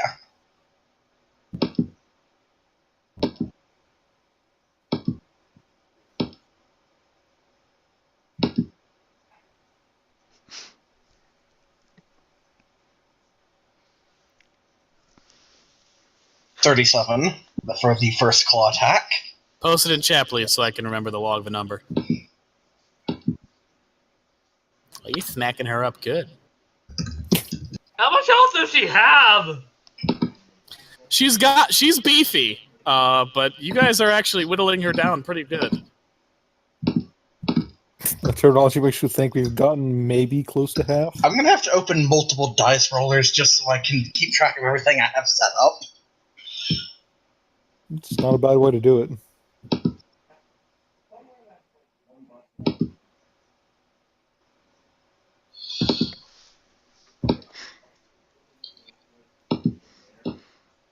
So if Godzilla was 20 and Will has special feelings for 100, I can't wait to see what that is.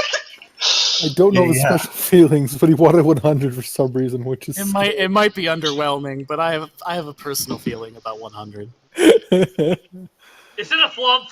It's No. Sarantus. No. Is it a I'm red back. dragon? Quit guessing. Quit guessing the right answers. So that's a total of 77 damage. God Nice. damn. I think you get one more attack. Yeah, because it has multi-attack. Oh my god. Okay, welcome back, scene. Hold up. While you were gone, all hell broke loose. Yes. Talia, did you get here? Were you here for when Talia got her 20?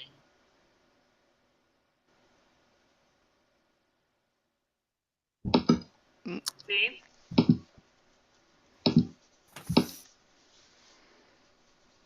See? See. I think he said, wait a second.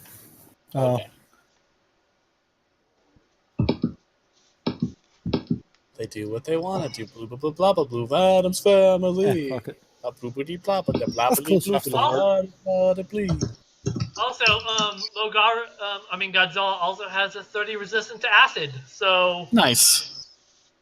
Okay, Godzilla's just done some wonderful things. It's Sill's turn.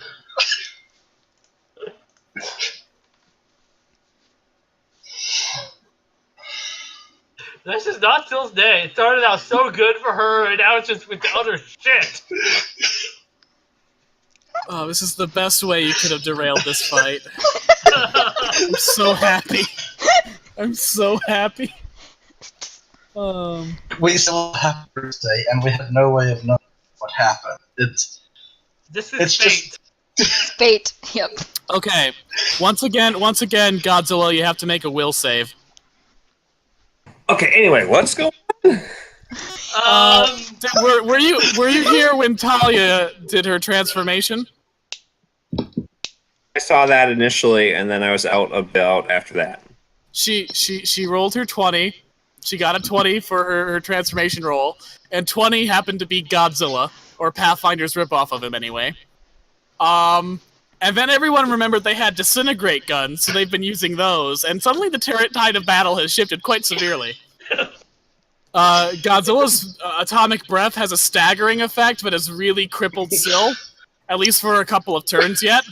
And overall, it's been a dramatic swing of things. Also, shit's going down in Shelly, but you guys knew that. It's just getting weirder as time goes on. A 200-foot tall vassal just emerged from the ground, and it's fighting the sky tentacles. And Jet Jaguar just went out to summon something from the sea.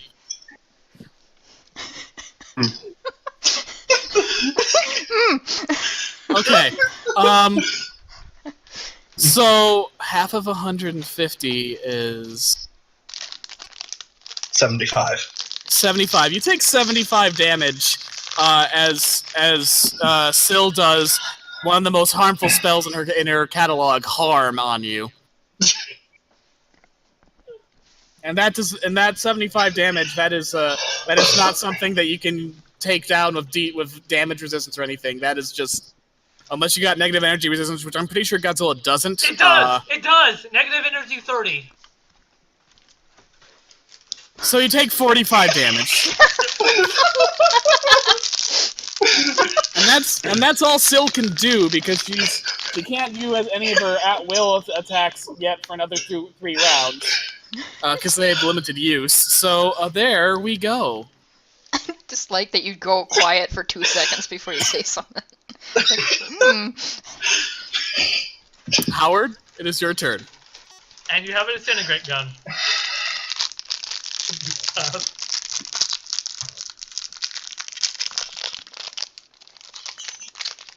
Get 2 turns, or? I think Howard should get 2 turns. Yeah, Howard, you've held your action. That's how we played this. So you get to do 2 turns worth of shit right now. Iger, don't you know? School's out. You hear Howard's way of initiating a challenge. You hear Syl Geiger groan. You're not sure if that's because she's been stepped on by Godzilla or because that was a really horrible pun. I thought it was good, Howard. Howard and Sancho charge forward, swinging his great sword to attack. Nice.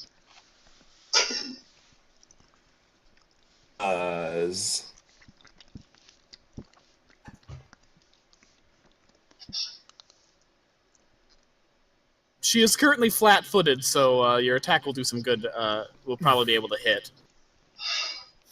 5 anyway. I assume that hits. Yes, it does. And is she evil? Oh, she most definitely is evil. Yeah, kind of. You don't summon the apocalypse and not be evil. Right, now the damage she takes is... Yes, that's... Anyway...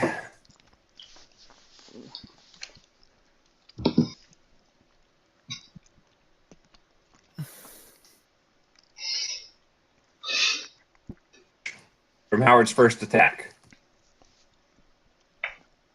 What was that? Can you post it in chat?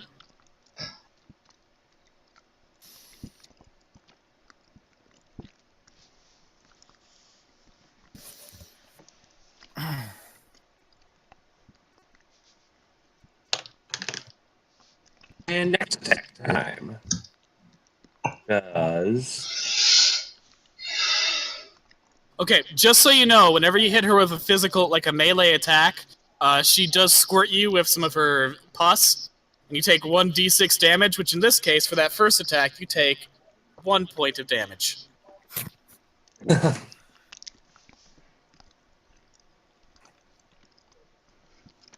Roughly equivalent to eating at the bacon. She's flat-footed, so 32 must hit, right? Yep. And now, this time she takes... Well, those rolls are being helpful.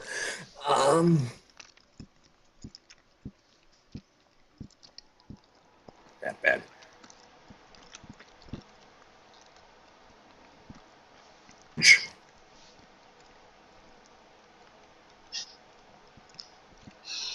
Damage. Nice. And you got at least 2 more. He gets 3 attacks, doesn't he? Yeah, so Squirt damage back from. Oh yeah. Here, I'm just gonna roll. I'm gonna assume that you're gonna use all of your attacks. I'm just gonna roll her remaining squirts. Those might miss. Well, okay. This squirt Next one damage might is miss, and then a restart technically. this squirt damage is 6. You take 6 squirt damage. The maximum squirt. Sancho still has HP left.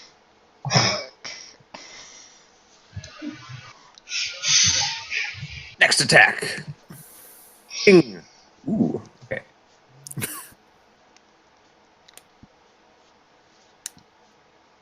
On 34 hit? Well, yes. 34 definitely hits, yeah. We've been through this already. Okay. 33 damage this time. And you take 3 points of squirt.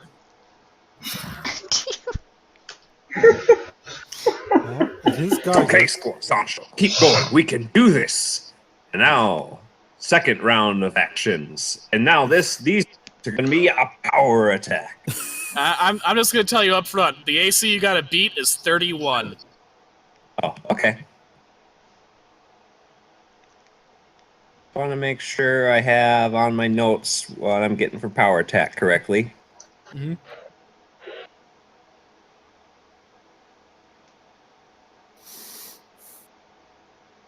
Yeah. Okay. Yep. I have like a formula written to do my attack rolls and damage rolls. Yeah, I have the same thing. 21. Challenge. So. I already passed that. So how much damage do I do? 39 damage with the first round of second attacks.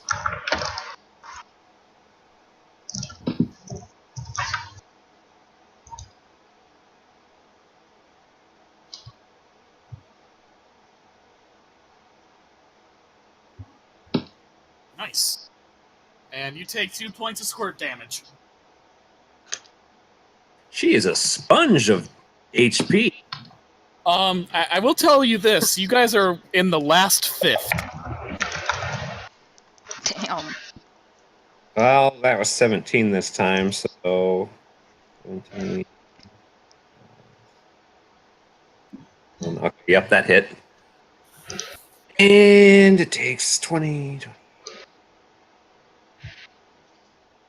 Okay.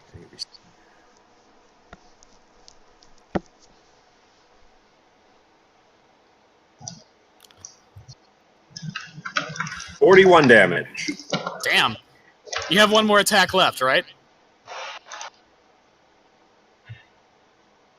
And does. Okay, you just you take 3 more points of squirt.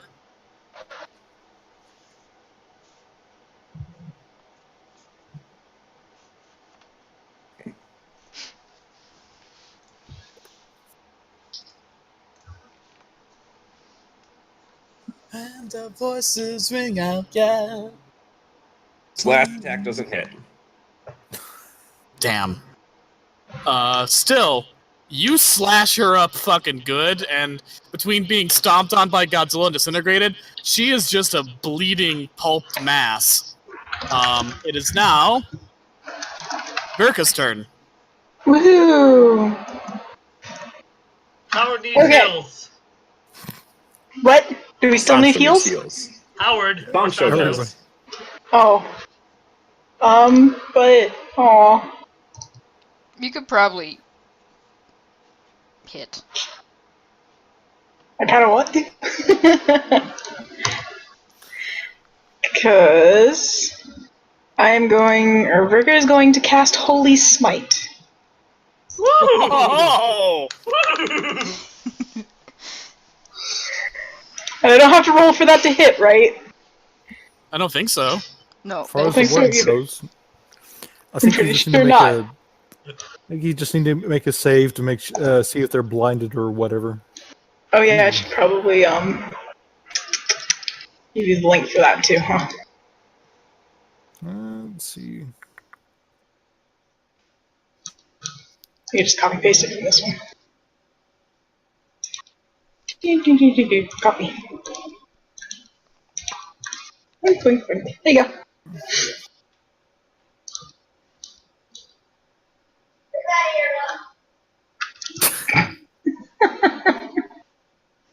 She's yelling Also, at my dog. she's an outsider. She's part outsider, so it's 10d6. Oh, right. Yeah. What, really? Yeah, she's part outsider now, so that you do more. Oh, That's true. so you have to re-roll it now.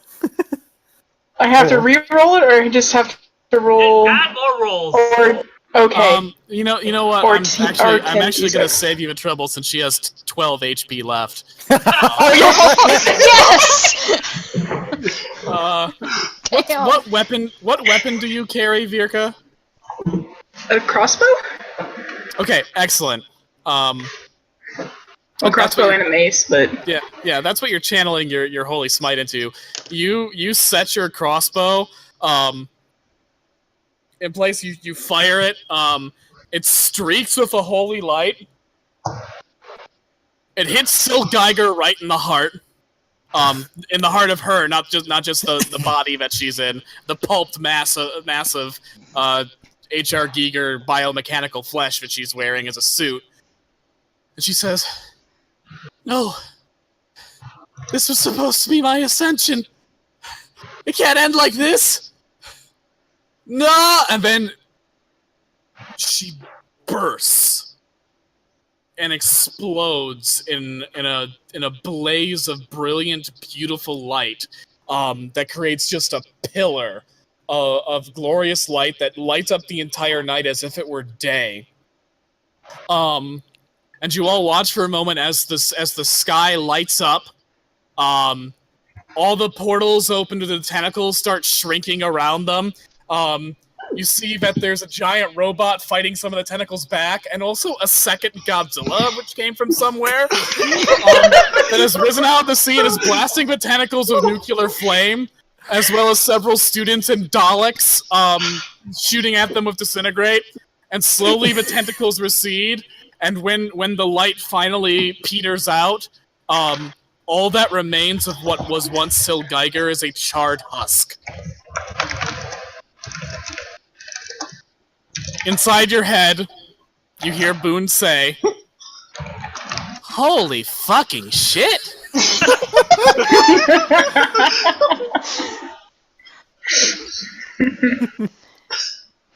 That was fucking great. Lelia, it's your turn.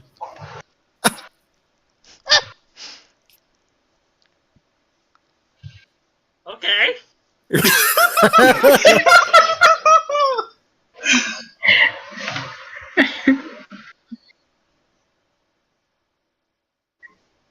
I don't know what else to do right now. Hold your action.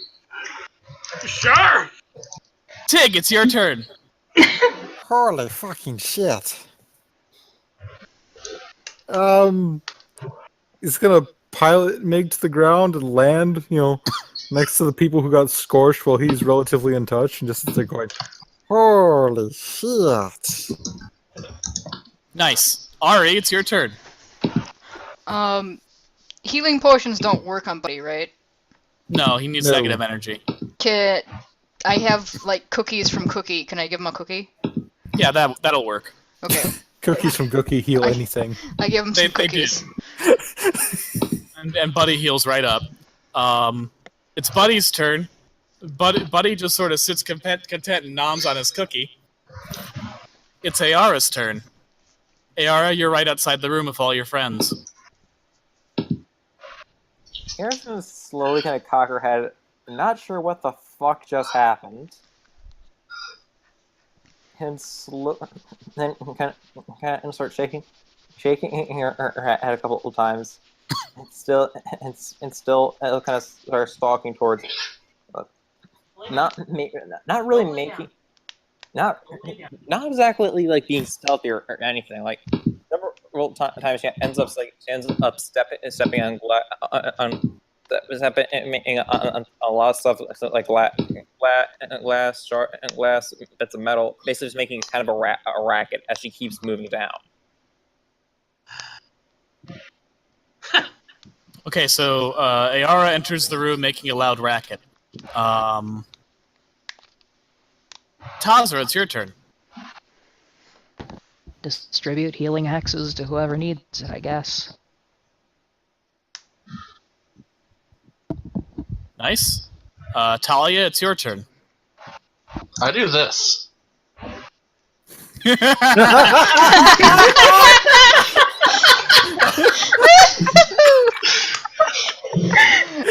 the people on the video that are not going to see this, it is Godzilla's dance. Happy dance from, which one is it? Monster Zero. It's the happy dance from Monster Zero, which I did as a child whenever I was especially happy. A happy moment. Oh, earthquake! Okay. Syl is dead, so it's Howard's turn.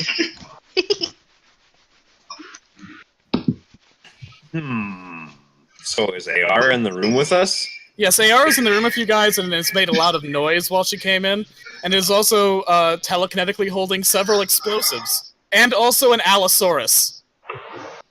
I mean, she is an Allosaurus, not that she's holding an Allosaurus. That would be silly. So I don't think I'd recognize her.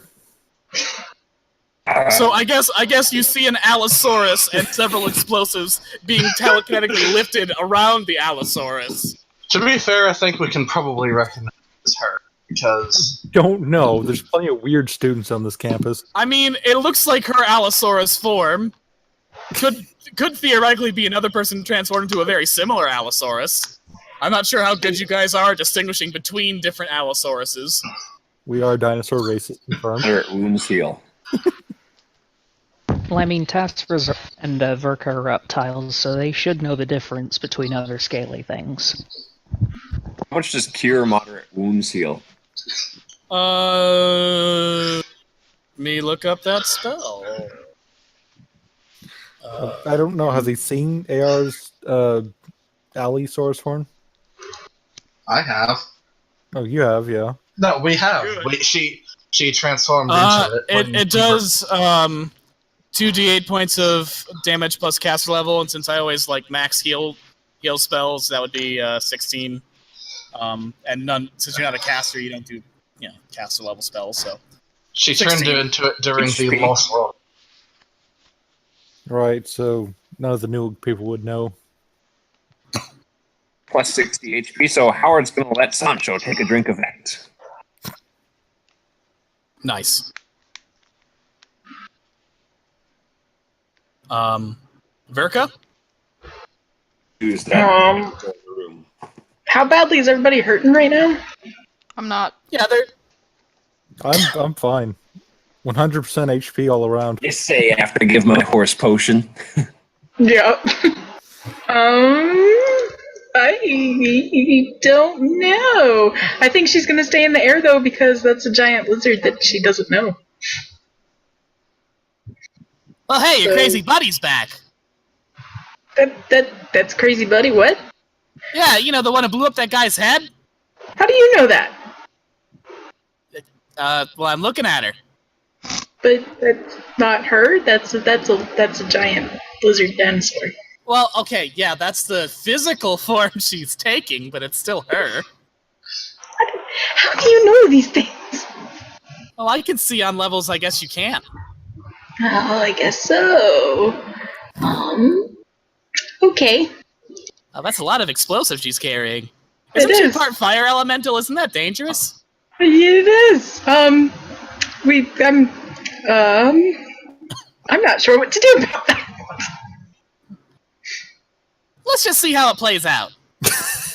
I'm just gonna stay up here in case I need to heal everybody again, because that seems smart. Good call. Lelia? Lilia says nothing. Holding action.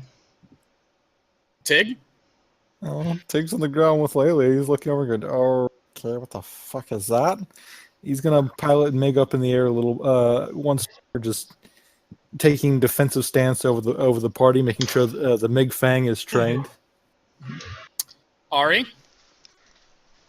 I kind of stand up and look at what I assume is Ayara, but I'm not sure. And just kind of stand in front of Buddy between them.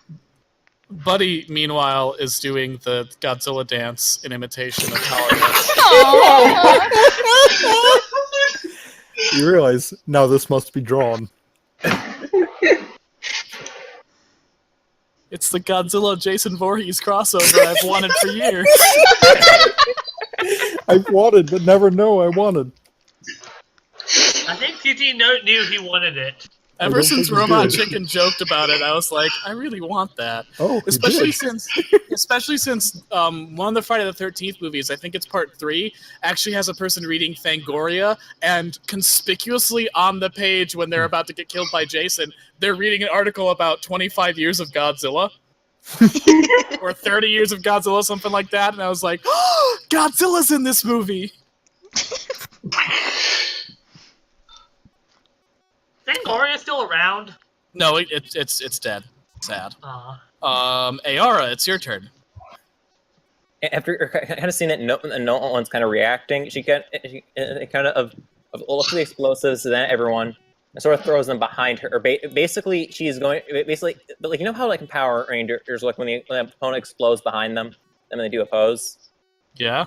She's basically just going to do that, doing that. There's this flame explosives behind her, or make big ass explosion behind a little explosion, and basically roaring as loud as she possibly can. That's AR for you. And you're throwing them right behind you, you say? Oh god. How many explosives were you picking up? Because you never gave me a figure. I did some checking. 275 pounds. Okay. I have to look up what that would be. Remember, 4 pounds of C4 excessive. I'm pretty sure that this is not that we're a bit above C4. How many pounds was this? 2 hand. If she's level 200, 200. Hand. Let me see telekinesis. You know what? I'm just gonna go with 200. You'd say a bomb is about a pound in weight, right? Sure, let's go with that. Okay. For reference, he used 8 on Gonzalez. Yeah, but those are souped up alchemist bombs. This is a bunch of material she just pulled out of a lab. Yeah. About 200 pounds of explosive material. I'm gonna treat each pound of it as one explosive bomb. Oh, fuck. Which has a splash radius of 10 feet rather than 5 feet. And does 1d6 points of fire damage. That's like 200 bombs. Yes. That's 200 d6. Behind Yes. her? Who's that gonna hit? She threw it behind her. Ayara, you need to make a reflex save. I'm gonna roll that just to see how much bullshit that is. I will tell you how much bullshit that is. I know, but I'm gonna roll it myself. So am I. Just. Yep. Nope. Okay, I got mostly ones. That's still frightening. Yeah, Oh I'm my not getting a non-frightening roll on this thing. Oh my you're god! not. I could have nuked Sil Geiger with that. Yeah, that was basically my plan. That was my plan. Then Ty turned into Godzilla. Godzilla. Yeah. Well, Why would we need to bring a bomb when somebody can turn into a bomb? Okay, I'm going to give you half damage on these bombs. Fuck a duck. Yeah, even without my roll, it would kill any one of us. Yep. Yeah, I got 673, and I got mostly one. 713. Yeah, Ayara, Jesus. Ayara, are you absolutely certain you want to go through with this? No, I am not. Which means she's doing it. Down again. So you threw these bombs behind you. I said I'm not sure about doing this. You threw these bombs behind you, you said. As far back as I possibly could go. Okay. Like I want to put this in perspective. What I rolled would kill Godzilla. You blow up a building. you throw the bombs, and thankfully, because the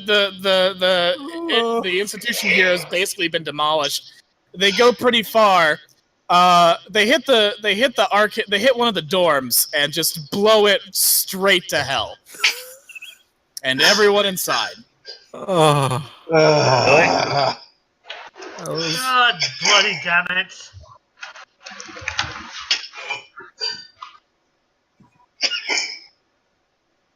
Tazra? Sorry for the noise in the back. Roommate's phone went off. It's still going. I'm going. Shelly's. It's strangely in character to the events of Shelly. Like realizing, what the?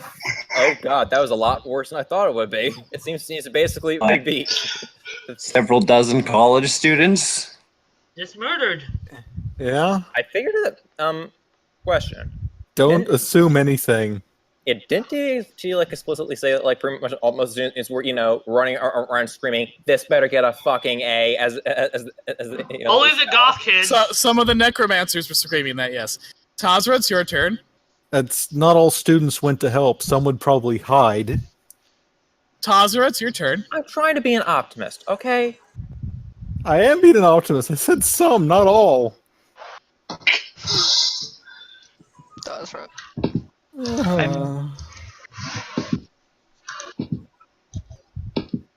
On the plus side, this goes a long way to reestablishing one of the other conflicts we brought up last time. Yeah, but we can actually negate that one somehow. I'm just going to flat out say, Era doesn't look well. Like, there is Yeah, a we lot... fucking noticed. Yeah. Crazy AR is in control. We got it. Yeah, but she...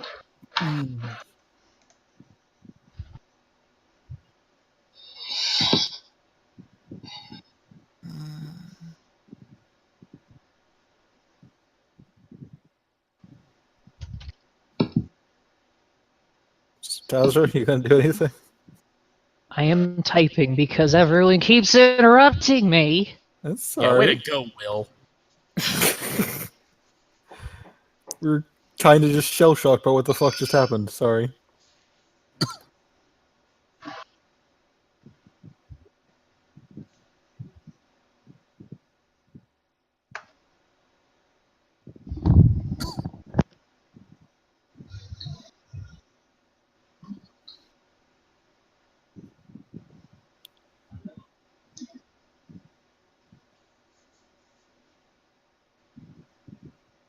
Psychopathic Dinosaur, good band name. Yes, it would. Good punk rock band name. Okay. Talia, you are Godzilla. I'm pretty sure. Do anything. Talia, you're Godzilla. I'm going to resume my normal form. Walk up to Ayara, look her dead in the eye, and say, Ayara, please don't throw explosives. Not to undercut the emotional mood of that moment, but when you turn back into a human, you hear a sort of a sort of mournful screonk from the Godzilla elsewhere in the city. Aww. Aww. Thought he found a friend. No, he was watching his dad melt down all over again. Oh, no. Now you made me sad. Damn it! Oh, no. Fucker. It's a birth. This is a birthday, not a death day. It's Sill's turn, and she's dead still. So Well, it's not like Godzilla died on his birthday or anything. Howard. That's a 54 Suplex a and, dinosaur? I don't know. Sure, a joke. Did you just kill? How many of those kids were someone else's lilt? Ooh. Oh. It kind of stares. Then it starts laughing. It's considered that this is something that is clearly not meant to laugh. It sounds sort of like rasping, coughing, rasping. Whatever it is, whatever it is, this is not Aera. It looks like her. This is something entirely different.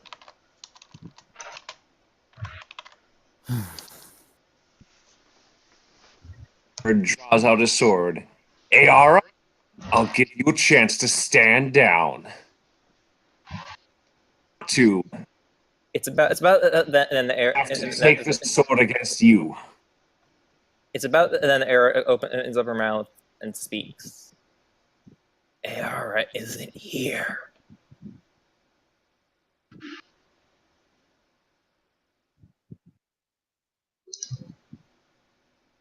Yes, she is. I'm looking right at her. Howard's holding his action right now. Not her.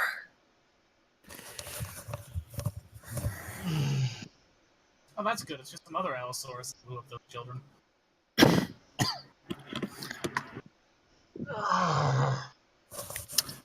Virka, it's your turn, and Boone says, "Well, that's a lie. That's clearly Aera. She's being a little scamp." Are you sure about that? Yeah, it's totally her. I can tell. I can see her spirit and everything.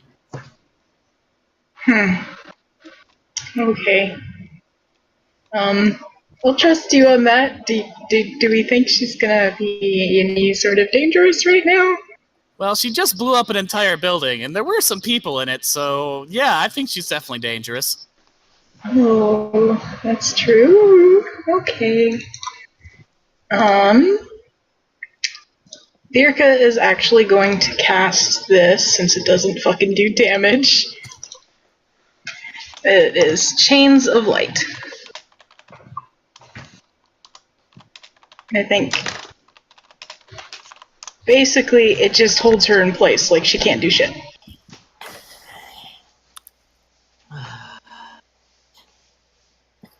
Alright, Aera has to make a reflex save to negate it. And Well, not one. okay, you are held in place by golden chains, and can't do any extra dimensional travel. You're paralyzed and held in place, so you can't move physically either. You can't do astral protection, blink, any of those other things, etc. You know, I was expecting Howard to be the one to tie up the Allosaurus, but you know, given the fact that I was expecting Howard to recreate Guangji. Instead, Virka summoned Jesus to do it. Dragon Jesus, the best Jesus.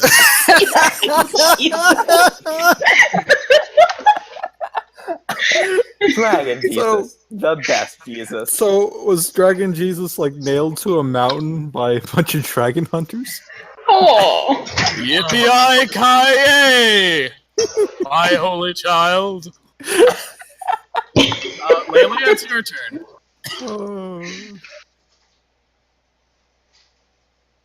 Let's see.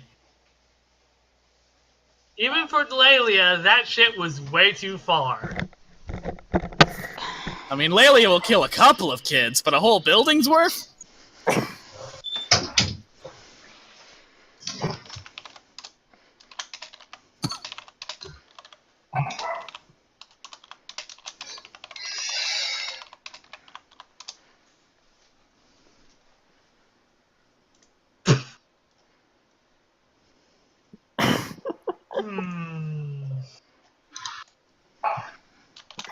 So, since she's paralyzed and can't move, how hard would it be to put a certain pair of cuffs on it? An Allosaurus? Well, you built the. Did those cuffs have a size changing element? Because I don't remember them having that. No, but it's an Allosaurus claw, so if I can get like. I mean, I guess a T-Rex's arm is about the same size as a human arm, so. Yeah, they'll probably fit. Because if I get it on, she immediately reverts, so. Yeah, okay. She's paralyzed, so. I'm pretty sure you're able to do that just fine. So yeah, once I get the first one on, she immediately reverts due to the magical effect, and I put the other one on too, once she reverts. Okay. And so, AR can't cast magic now. Yeah, you want to tell her the full extent of those cuffs that you made? Yeah! Let me... Alright. This is Lelia's time to shine. Tying someone up. Oh, it's cuffs, but... So basically, AR needs to roll a nat 20 to cast magic at all.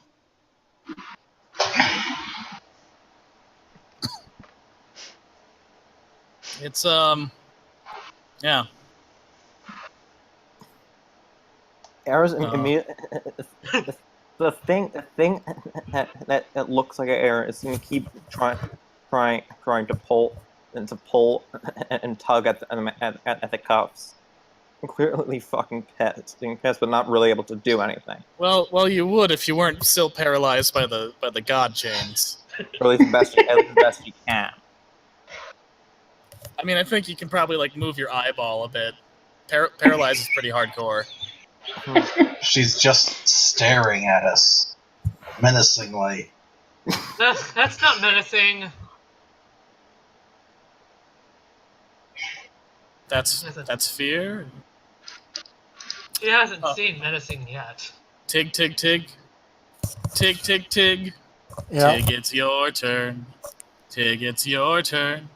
Oh, he's gonna fly down, land, make a good, maybe 10 paces away. Layla did like jump off the back of Meg and do that, right? Well, she has fly, so. Oh, okay. Are you still right beside AR? Layla took 2 steps back, but otherwise close-ish. Yeah. Okay. But not in proximity of whatever you want to do. So. Tig is walking up, just flat up, looking her right in the eye. He's not happy. He slowly reach out a hand, like right between them, which is like an inch maybe. He's gonna drop a bomb directly between them. It's thankfully a non-damage. You took out the damaging parts. It's just a stink bomb, so it's just a stink cloud just erupts and covering them both. So you're now nauseated unless you can pass a Fortitude DC of 21. She's just gonna be paralyzed and throwing up. Yes, yes. Take a chance. Well, consider I'm not Paralyzed, magicless, and throwing up. Yeah, He's no, pissed, yeah, also, vindictive, and goblin. What do you expect? also, He's gonna stand it because he's... Okay, well, you're not nauseated, which means you're so sick you can basically not do anything, because nauseated is a hell of a everything, honestly. Yeah, I've had actual nausea this year, and it's not great. Oh, sorry, Will. It throws you off balance. You faint sometimes. In You can't Pathfinder, walk. yeah. In Pathfinder, it's almost that bad. You vomit a lot. It's not great. Although it was really fun when I just like suddenly fainted and hit a table. Jesus. It was like really dramatic. Then I was like, huh, what the fuck? Why am I on the Jesus. floor? Oh my god. Jesus. That happened to me one more. Okay. Anyway, it's in the wrong chat. That's why. And Tig's immune to poison, and it's technically a poison, so he's just standing there being very pissy. It's Ari time. You're unable to attack, cast spells, concentrate on spells, or do anything requiring attention. The only action you may take is a single move to get out of it. And you're you can't do paralyzed, that. so... Yeah, exactly. He's just really pissed. I think Kali said she had to go do something and would No, be like, I'm here. oh. I Hello. had to pee or I was going to explode. So, Just like Still. yep. One exploded. God rest her soul. No. No. He's a towel. Shidison There's a rest god her of evil. asshole. That can work. That is fair. So Shidison rest her asshole. Then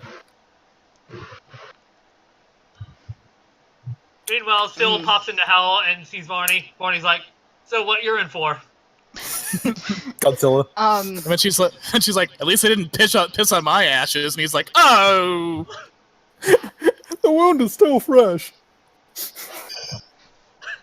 I'm going to walk over and grab Ayara by the legs and pull her out of the stinking cloud. And then I'm going to jam a sleep dart in her ass.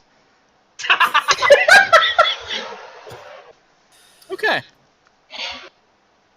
Ayara is asleep, and I think we can say combat has ended. Sleek, sick, paralyzed, and Well, I pulled her out of the cloud so she didn't, like, throw up in her sleep. it persists until you for a certain amount of rounds, or you make the DC. So, what is it? You make sure they're face down or face up? Down. You don't want them to face up, so they That's what I thought. choke Face on down. Okay. You Request free guys position. leave the mangled building. You see the vassal bot has just shaken hands with Godzilla, who now moves out to the sea. The Frankensteins have been safely corralled. The Daleks are restoring order, and the Goth kids did indeed get an A. Okay, good.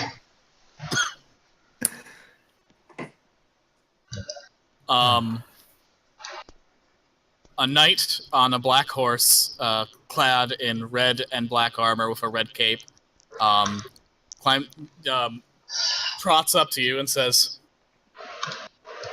"Did you take care of Silgeiger?" Yes, Clark. Did you see the crater that was once a building? I mean, the first crater, not the other crater. Listen, I'm just following protocol here. A man wearing a very silly mask, calling himself Kay, told me that she was the one behind everything. We were fighting together for a time. It was pretty cool.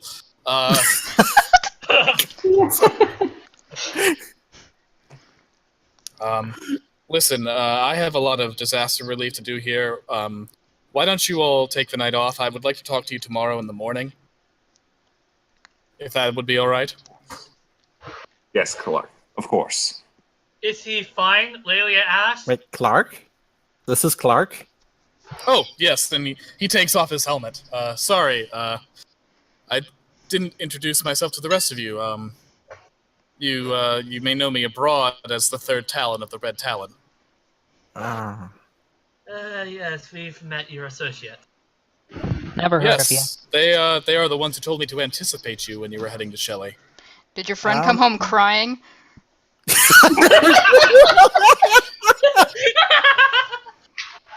Oh my god. You see Clark start to laugh, then stop himself, and he remembers he's on duty.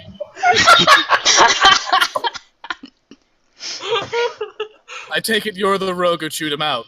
Yep. I'm not sorry for it either. No, he needs that from time to time. Listen, we can talk about this later. I have to go manage some things.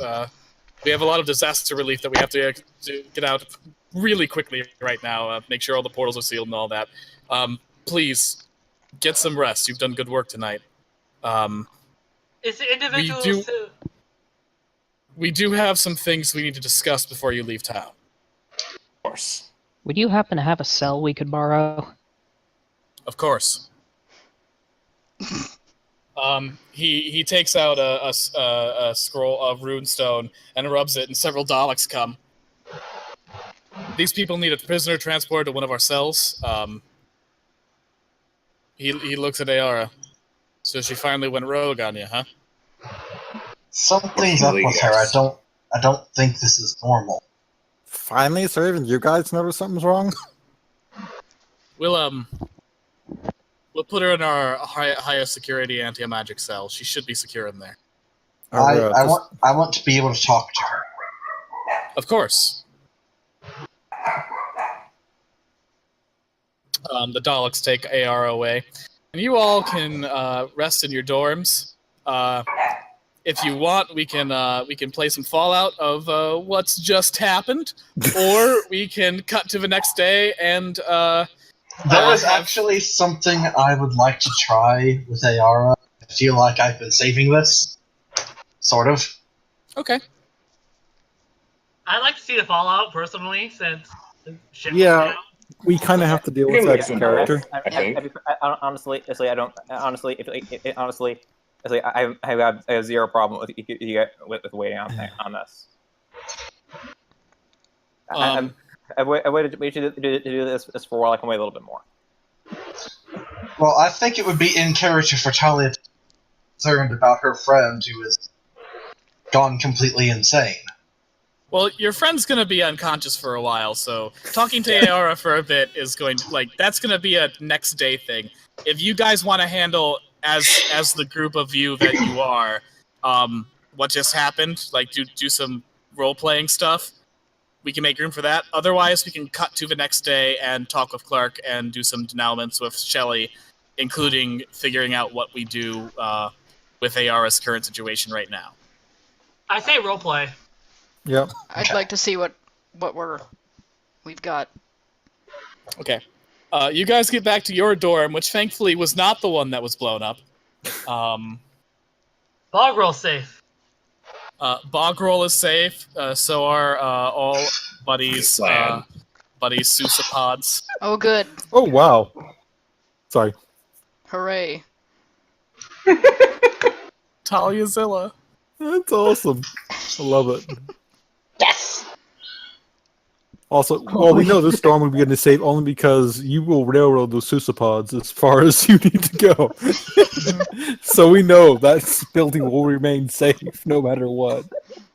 Aww.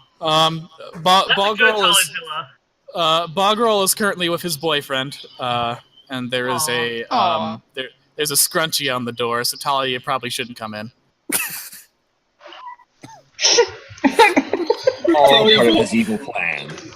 Talia's a wild child that doesn't understand social constructs. Yes, but we established when we were first getting introduced to our dorm, so I guess I'm bunking with one of you for now.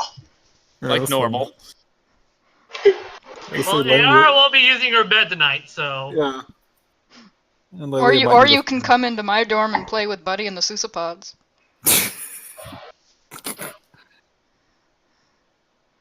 That sounds nice.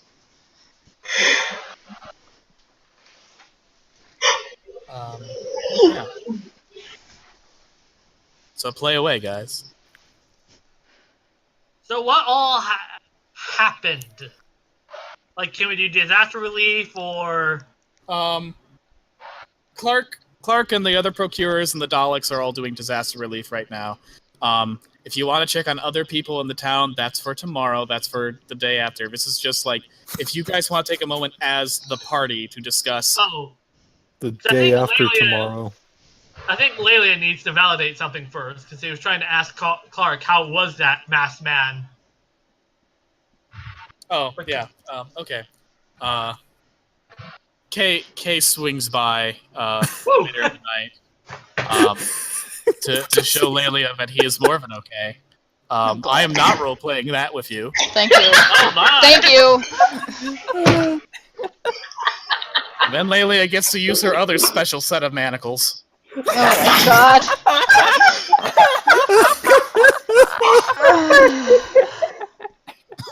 My goodness. Well, yeah, that's my image. Is outside with a fucking boombox.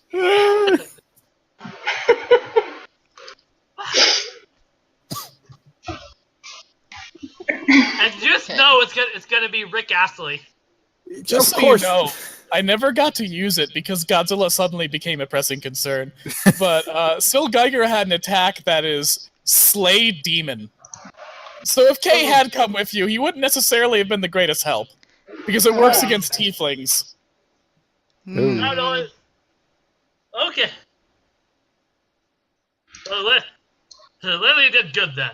Also, she has no weapons for you to sunder, so Kay's. Well, you he know, does a bit more than that. I know, but Yeah, his well- main bullshit is sundering. Main, not only. One If you day, guys don't DM, want to roleplay one this day. bit, that's We straight do. to the We're, next we're recording. trying to figure out how to fucking start it. Okay, you're all in the common room. Thankfully, no one else is in there because they're all like hiding in their rooms, waiting for the monster shit to be over. So you're all in a common room together. There's an awkward silence because shit kind of got real tonight. Teg is now making tea for everybody because fuck it, he needs a good large cup of tea. It's just normal fucking tea too. Make mine a quintuple. Hello. So, she's apparently fucked in the head. You get this now? People did she kill today? How many innocent people? I don't know. It's probably going to be weeks until they finish shifting to the rubble. Jesus Christ. I reach over and slap Tig in the back of the head for that. What? I'm being honest and I'm pissed. We're probably going to have to help pay for putting them all back together.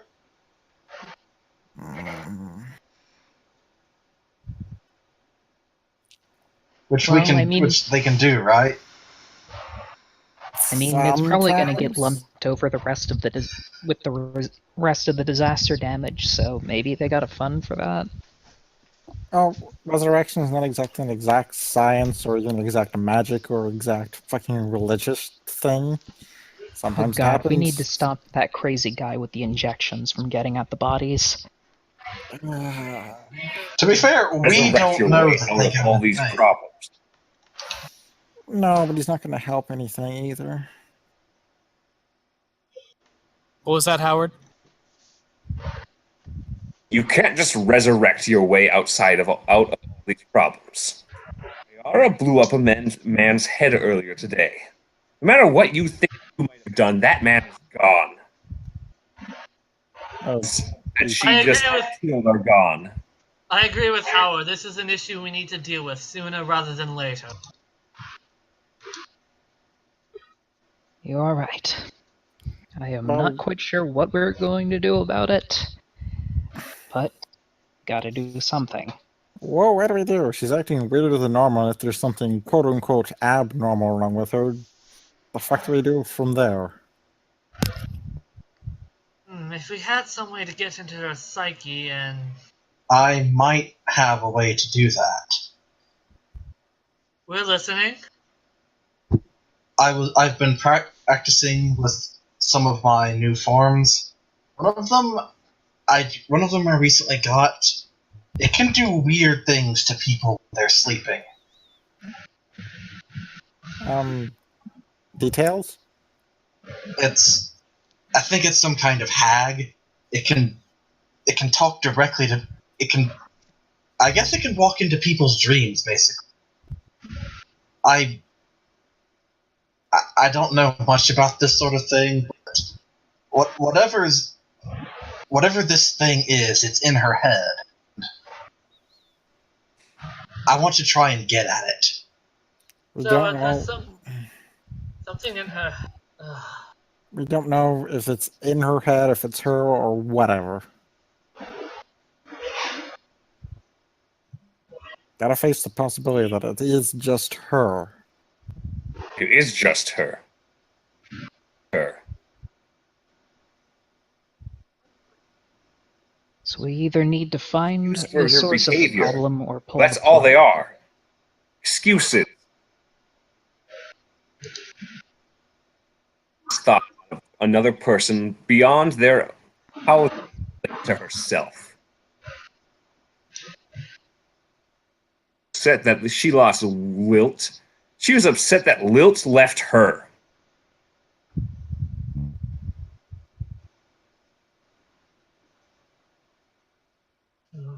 You must look into it. But I feel it's time we from the group.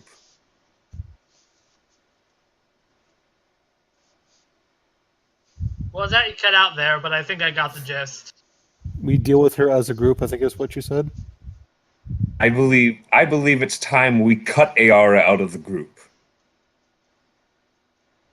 I'm not going to abandon my.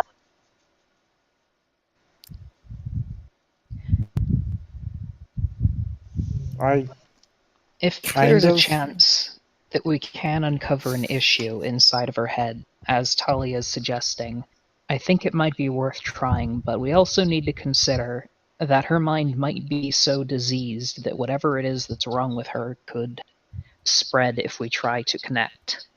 Mental inflections are not a disease. Are a disease that can affect the mental condition, but I don't. Unless it's some really weird bullshit magic we never It heard might of. be a sentient spirit that might transport to another. That's why That's I stretching a lot. We don't know anything at all except for she's just chaotic. Yes. Verka, do you know how to chances do already. exorcisms?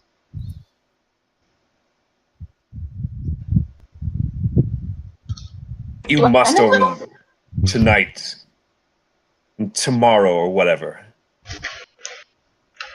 Feel that me asking that our group doesn't participate in murdering innocents is too great of a demand. Seriously questioning if we're truly a group. I agree.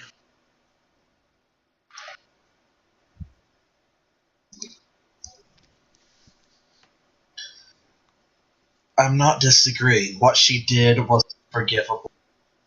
Saying, but she is not well right now, and I'm going to help my friend. I would do the same thing for any of you. That doesn't make it better, nor would it if it was either any of us. Regardless, I think we can all agree with her behavior needs to stop one way or the other. And if that means being in a cell for the rest of her life, it's better than the alternative. Then we'll find another alternative. Like what? I don't know yet. That's why I want to go in and see what the hell this thing is. You know, I've heard some humans are experimenting with a procedure where they insert an ice pick into the frontal lobe, and it magically cures everything. It's pretty experimental at the moment. I know. I'm sorry, that I know that she's completely out of control. I know she did horrible things today, but I'm not going to abandon her until I know beyond the shadow of a doubt there is absolutely nothing we could have done to help. And plus, I don't think Umlaut would let her quit, regardless. I'm sorry, Talia.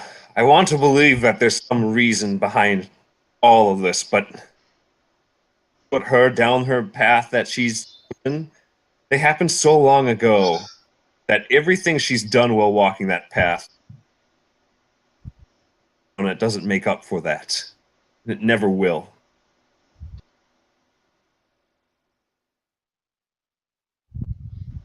What about this spell we've been working?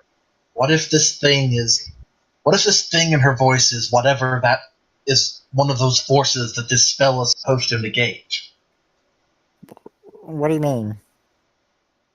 The spell we're working on, it pulls people, it releases people of pulls towards certain natures. What if this is something like that? What if that could help her? Of their alignment. She's an Ifrit. Ifrits don't have any alignment problems. They're just like what about humans. Ifrits who are part dragon?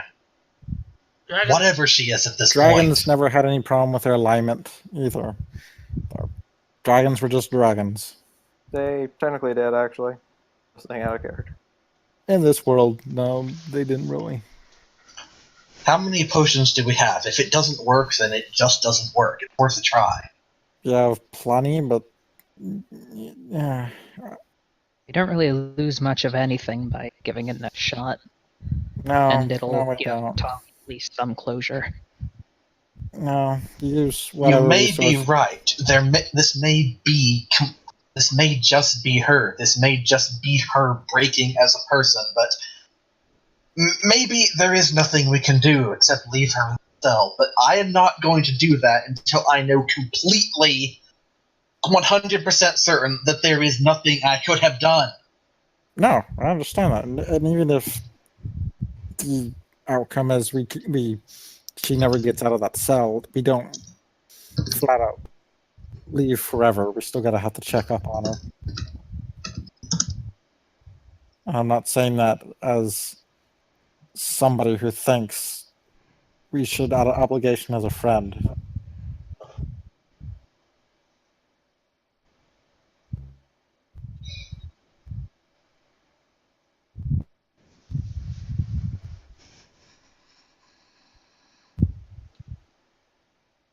So what should we do then?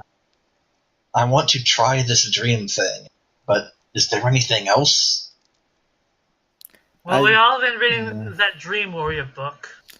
I have a couple potions that might do something. One that inflicts nightmares and one that allows detection of thoughts. Possibly combining them might allow some sort of dream walk thing to work, but that's all theoretical. Or we can just keep reading that Dream Warrior book until we figure out if it says something in later chapters. Maybe. Howard, if we do find out that something is wrong with Ayara, I mean, something that isn't under her control that's wrong, are you going to have any chance of trusting her again? Are you ever going to be able to fight alongside her without,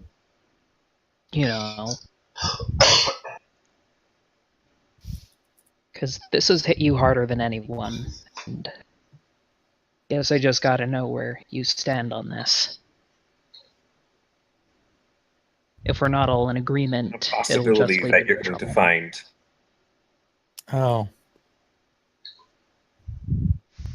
What was that? You broke up again. It's even a possibility that you'll find something like that. Nothing deep down inside her besides her own self-loathing.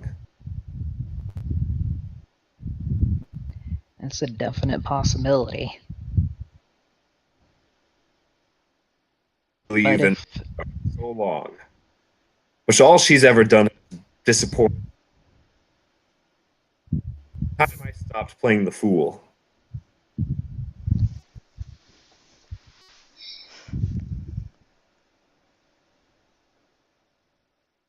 Howard? I wish to go and investigate and look. There's still some glimmer of light inside her. I'm not going to stop you. My hopes up. Howard? You're right. This may just be a big fool's errand. I don't blame you for not wanting any more of this. But I have to try.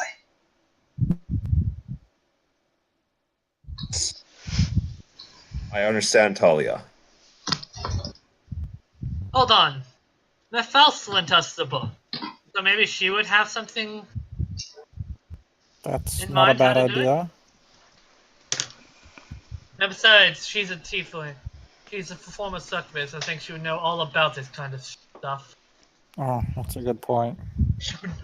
So if there was even the slightest hint of some sort of alternate personality or alternate possession, she would have... Plus, her whole store is built around knowledge around that stuff, so... She's probably our best resource in regard to that. This is true. sounds good to me. If we do want to use all resources to this issue, Is she okay right now? Miss House is fine. Okay. So just, she's fine. What's on your mind? Lately, I made sure of that. Ari, it sounds like you have something on your mind. My morals might be, shall we say, fluid. But murder is not something that I can just let go. But even though she did murder people, if there is something wrong with her head and we can fix it, and we do not, and we leave her to rot in that cell for the rest of her life, stuck in her head that way, what does that make us?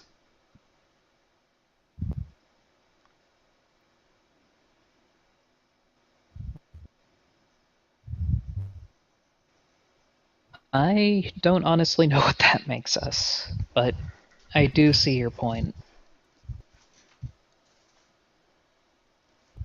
Even if she doesn't rejoin us, we do have to see if there's something that can be done.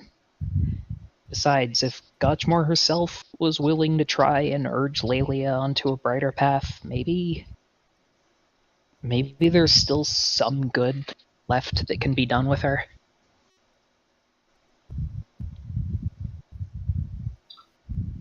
I don't know how all of you see this, but my mom always told me that no matter what you do, life goes on. No matter what kind of person you are, no matter what evil you do, that's life goes on. You may not be able to make up for what you do, but there's no way to just end it. You're just going to have to keep going. If that means if she really is evil now, well, maybe there's a chance someday she could be led off that path.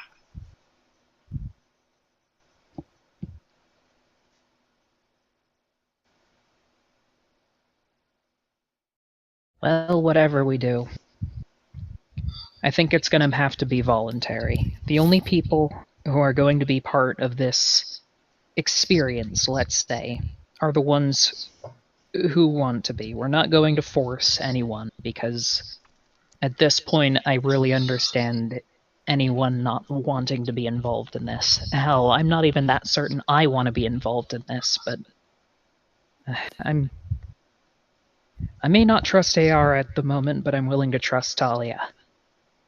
I don't want to be involved with this. I'm pretty much online with Howard, but I don't like dealing in uncertainties. I'm going to see it through to the end regardless, and then whatever happens, happens. If any of you don't want to do this, I will not hold it against you at all. I understand, believe me.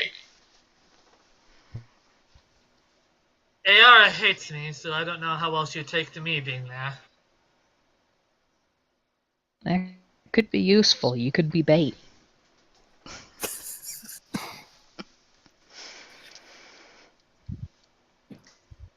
Back to the bathroom. No matter what happens, I do agree with Howard that there should be some punishment. But I can't leave somebody trapped and screaming in their head. It's got to be a damn sight more than some punishment. She is going to... Actually, no, she's probably going to see the sun again because she's years old. How long did Fritz live? You get the idea. I don't know, a couple hundred. She's also magically tainted, changed, and warped, and who the hell knows what that affects the lifespan. She claims she's older than me, but I don't believe it. Back. Well, I do Fritz live almost as long as, well, a lot of stupid races. Well, if she's given a prison sentence, it's unlikely to be a life sentence. So, Could be, I but I guess don't think Shelly wants to deal with her for that long. speaking of which, we still need to make sure the Daleks get a dose of that crazy chemical you cooked up. Chemicals on an automaton. I mean, he brought a Hmm. sink to life, for God's sake. That is true. That's fair. Lelia can size that argument. As they mention the sink, Ari perks up real quick, grabs some raw meat, and goes to feed the sink. Prepare it. The sink likes nice food, not just raw chunks. Oh yes, I would definitely love some food today. Oh, Lord. And it's grown foppish being around all the students. It's become Well, King of Candy. course. It's King Candy, mother. That's some good chunks of meat. Okay, I'll let you guys do whatever you were doing. No, King we Candy. needed a tension breaker. It's King Candy, and I love him. Precious boy. Hmm. Well, I think we've come to a general consensus on how to move forward with Ayara, so I think we should all get as much rest as we can. We're gonna need it. Fuck it, I'm working through the night. This is not a night for sleep. Ooh, an all-nighter, great. Shut up, Sink. Okay, You're nice, Sink and all, but I know when I'm not wanted. oh shush, you're nice. All right, I'll have my earplugs in, but just shake me awake if there's like a chemical fire or something in the room.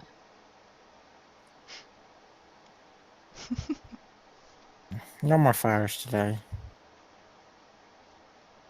I don't think anyone other than Ayara ever intends to actually start fires. Usually it's an accident.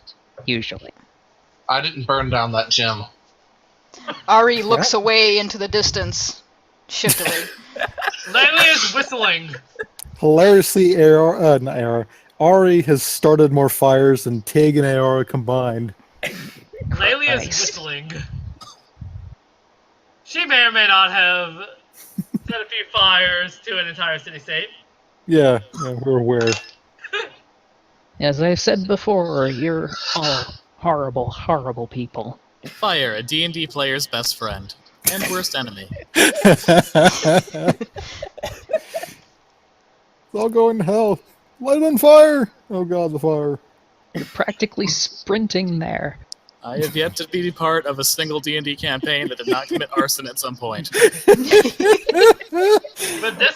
this campaign is what was the longest it took to get to that point. It took a damn long time for us to use arson. It's a good, at least 10 parts. It took us to Mockin. Surprisingly, it took us a surprisingly long time considering one of our mages is literally part fucking fire elemental. And, But you yeah, know, it took us anyways. to Mockin. Unless there's anything else you guys want to do, you sleep, and it's the next day. The rebuilding process started in Shelley. There are rebuilding robots, putting buildings back together. There are signs for a mass funeral service for all those that were lost in the chaotic events of Shelley. Included among those listed as the lost are the entire are several people from a certain dorm room. Oh boy. How many? the number doesn't 37. really... So the number doesn't really make things any better or worse. Yeah. You guys checked your mail, and there were letters asking you to visit the procurer's office as Clark wants to have a word. When you guys leave, when you guys start exploring the city, you see that most of the vendors have packed up. Tesla Stein's robot has converted itself into a new building as a temporary Hospital? a temporary classroom, actually. A temporary class building for the technology wing. We kind of They have Godzilla'd hospitals, it. and the hospitals are actually pretty well preserved. You also see Dr. Lerna is out in the streets, and she's not in her normal attire. She's looks like she's dressed for mountain climbing. Lerna, going somewhere? Yeah, recent experiences have taught me that maybe I need to start doing some field work again, so I figured I'd go explore the island for a little bit. See what I find. Ooh, there's a lot of neat stuff there. Yeah, there's an island at the center of Looking Glass Lake that I've been meaning to check out, so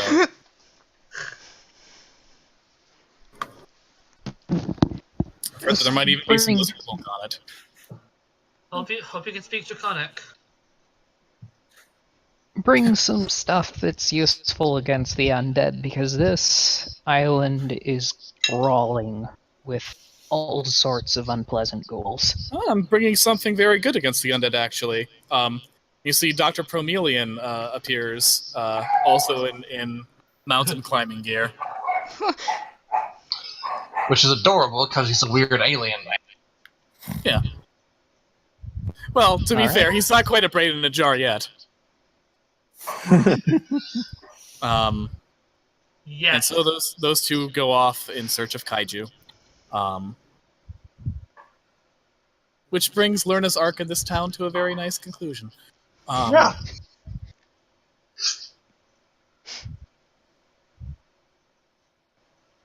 Do you guys head to the Procurer's office?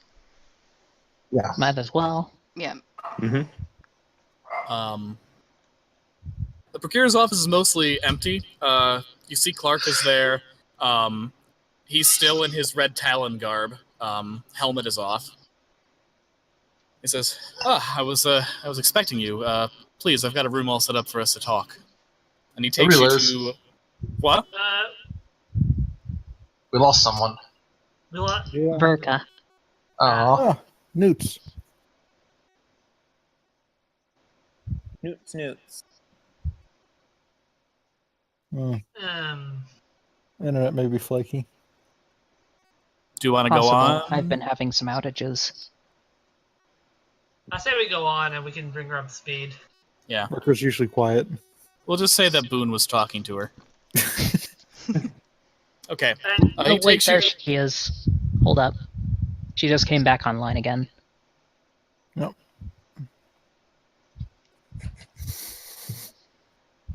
Boop, boop, boop.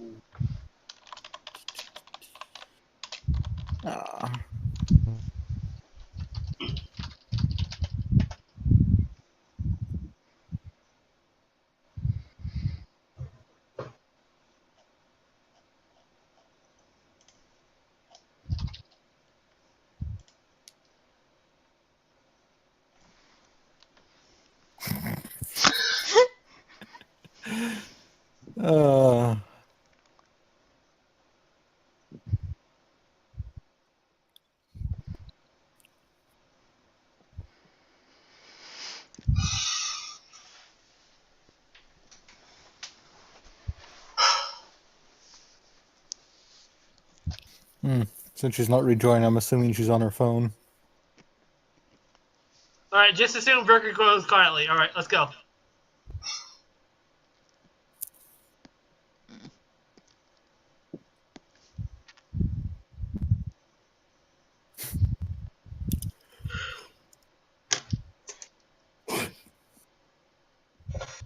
Okay. So, you guys are in a somewhat ominous-looking boardroom. There are calzones prepared for all of you. Oh, fuck. Clark sits down and says, so, to start off with, I haven't been entirely forthcoming about my position here in town. While I am the head of the Procurer's office, I was also sent here by the Baron of the island, of Radcliffe Manor, to keep an eye on what was going on in Shelley. The Baron has known for a while that Shelley purposely withdrew from his control, and was fine with it because he knew that they would create several technologies without official interference. He just needed someone to keep an eye on things, and recently that task has fallen to me. When When I am not in Shelley, I am the leader of the Red Talon. Then why do they call you the Third Talon? Which finger is the strongest? Are you counting the thumb as a finger? Well, the thumb does an important task, but it's not the strongest finger. It's useful in its way. Each talon's chosen digit actually has a very strong, significant meaning. That's why fourth talon is always the weakest. So, are you prone to telling people to fuck off then? When the need arises, yes. Oh, damn it, I like cards. I don't remember. Lilt was fifth talon. The youngest, but full of enthusiasm. Case. That was meant to be present tense. Lilt is still alive. Out of character. You've had several interactions with other members of my group. Lilt gives you all a glowing report, but she's a very optimistic person, so we had to take it with a grain of salt. However, the royal chewing out his words that you gave second Talon, that convinced me that you were people that I had to meet myself. So, using admittedly subterfuge, I got to know you while you were here in Shelley. I have to admit, you're not running an operation that I would run. You're a chaotic bunch, but sometimes a chaotic bunch is what is needed.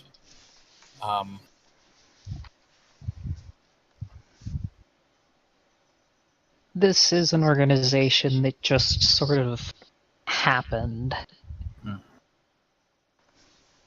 To be completely honest with you,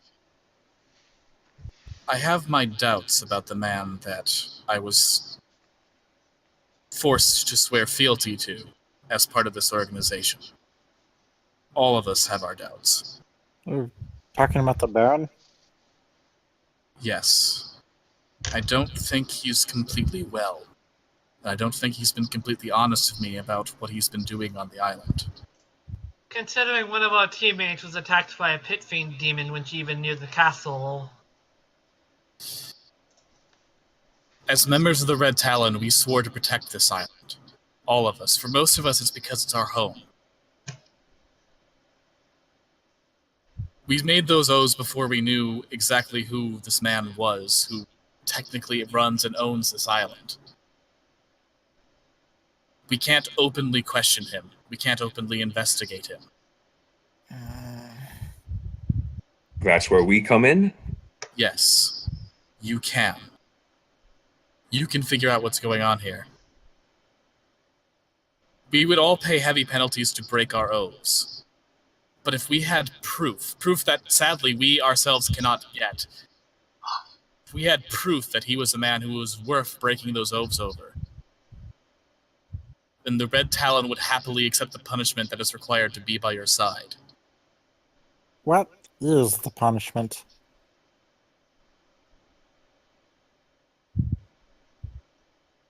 Well, it's level reduction, lots of technical shit that we're not going to go into. It's a lot easier to, keep in character if we describe it in vague terms. Okay, sorry. Yeah. I was going to say, well, what is, your morality worth? Yeah, it's a physical, like magically binding contract sort of thing. Okay. Bullshito. Got it. Yeah, it's the exact kind of thing that can fuck over a paladin real good. When your entire class revolves around you being bound to a moral code in a very literal sense. Yeah. I trust you all to act morally on this island, to do what is in the best interests of people at large. I feel I've gotten to know your group well enough to know that is in your interest as a whole, even if some of your members are not quite so dedicated to that cause.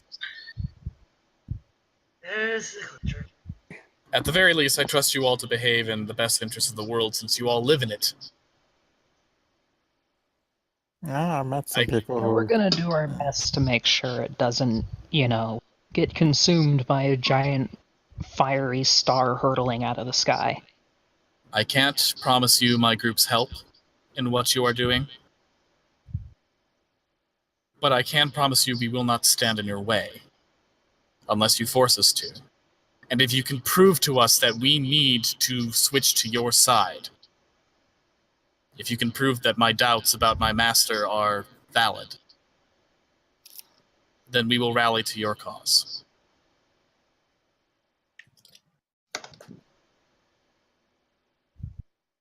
I suppose it goes without saying that we should keep this little discussion secret. Yes, please. For both our My sakes. honor as a baron, I swear, if the man who shares my title on this island has been abusing his power, I will do everything in my power to let you know, and so that abuse can be put to an end. Thank you, Howard.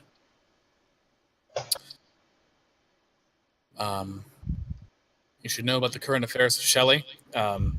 We've decided to give Dr. Tessa Stein interim powers as chief of the 3 colleges. Now that Merlinus is dead, and most of the other high-ranking faculty are either also dead or going off on their own, having grown dissatisfied with the way things have been run in Shelley, Tessa Stein will keep order for a time. Hold up a sec. Do you have any idea what happened to Pepe Sylvia? Because I've been wondering about that. I have boxes full of Pepe. His actual name, whatever the fuck it is. It's like an actual thing. I'm not sure why you care about him. He's just a low-level drug dealer, but Oh. I may also recommend that you up the security in the Applied Magics College. to be honest, I don't think the colleges are going to have significant staying power here. Many of the interns have also left after finding out that their teachers, for the most part, were not particularly keen on keeping them around. It's one of the reasons we put Tessa Stein in charge. She's one of the few teachers that still has a good rate my magic professor rating. Since it was basically her, Promelian, Lerna, and Venkstance working along with the rabble. And 2 of those are now leaving.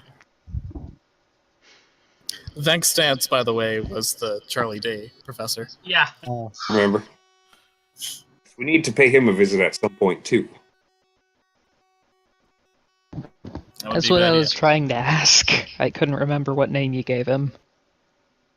Yeah, yes, he's alive. And still with us, and still in his college with his board of crazy. Don't you mean he's still via with us? Oh, Lord. You're not here! Speaking of, though, at least there's our final topic. The security droids told me that your sorceress killed a man. She thought he was a robot. Like, We subdued her, and we have turned her over to the authorities. Yes, that is, and she is in our custody. Knew full well what she was doing. Shelley's rules on murder are horrifically lax. Explain. I am disgusted to relate this to you, but if you have not picked up on it now, the people who run this town, for the most part, do not put much value in sapient life.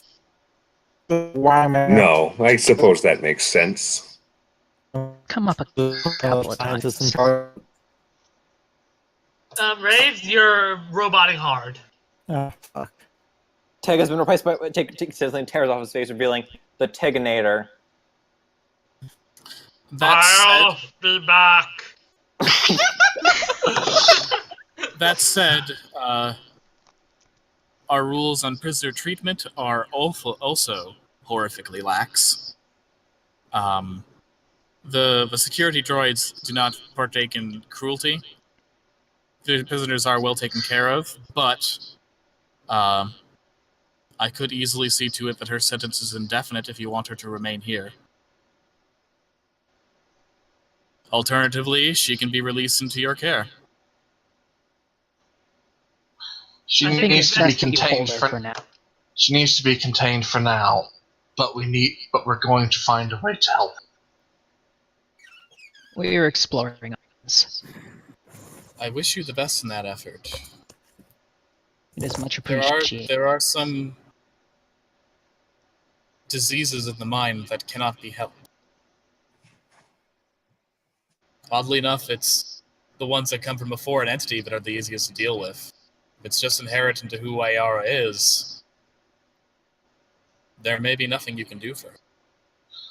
Drag her back on the right path, kicking and screaming if I have to. We've accepted that we may need to take slightly more permanent moves. Well, the ball's in your court. That it is. This has been an enlightening discussion, sir. It's been an honor working with all of you. I hope to do so again in the future. I believe we Hopefully shall. we'll... You go. Yeah, Howard, this should be your moment.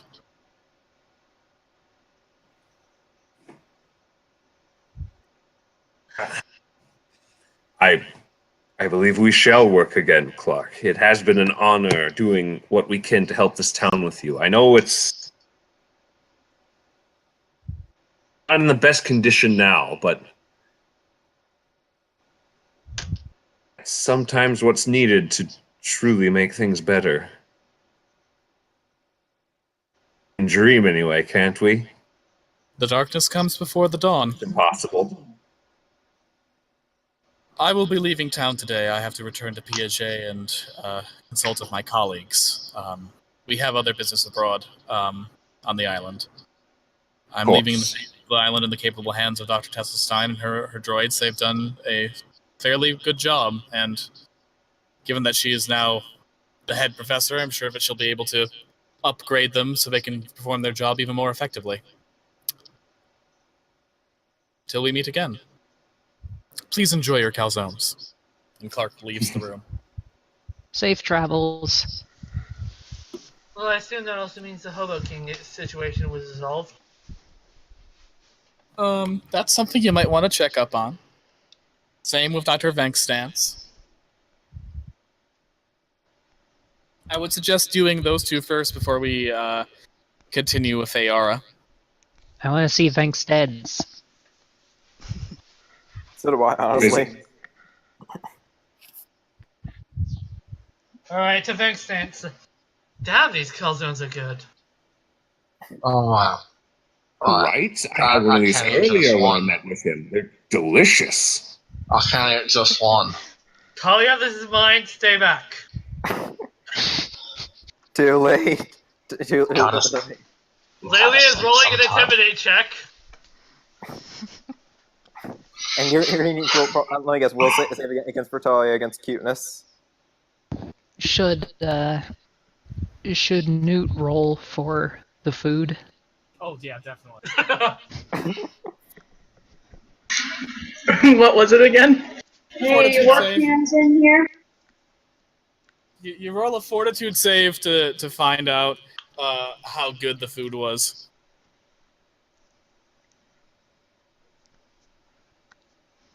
To appreciate the flavor.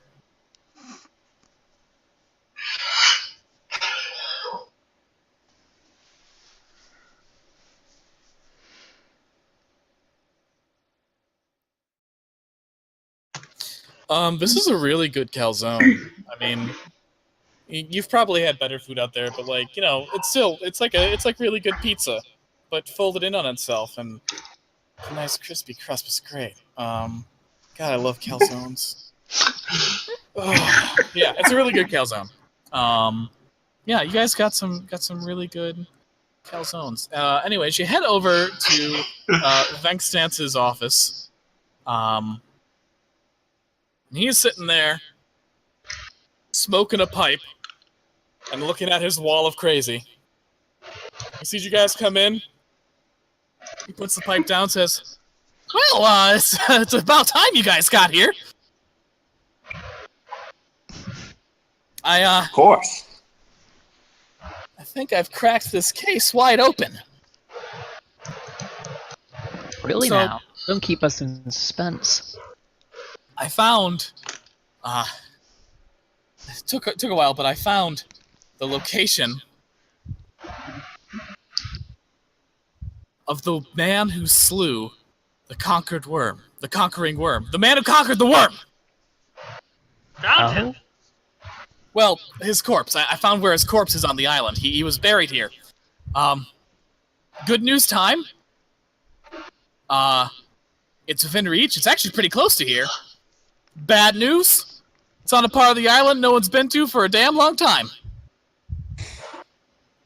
That just sounds like a challenge. Where is it? Ambrosio. Ambrosio. Yeah. That town's been dark for a damn long time now. We sent a couple people there and they have not come back. But the good news, he kept a diary wherein he has extensive field notes on what the conquering worm is, what its weaknesses are, and how he and his team killed it. You get that, you can stop the end of the world. Where is his diary? In Ambrosio. Oh. More importantly, we need to get it so that other groups don't. True. It's you get that. You got everything you need to save the world.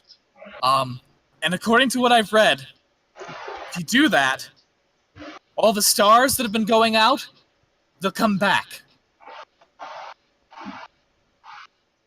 The other thing, you have to do it before every star goes out of the sky. Yeah, that sounds like it would be bad. Because once every star is out, not only will the conquered worm rise, but so is something worse, something called the Hell Star. We've heard of that. It devours planes. And if it devours our world, that's it for all mortal life in the known universe. That would be bad. In fact, if this correlates with all the shooting stars I've been seeing, including that one that hit Wells not too long ago, we may have some refugees from the other planets. That's if you buy into planetary theory. You know, flumps, all that stuff.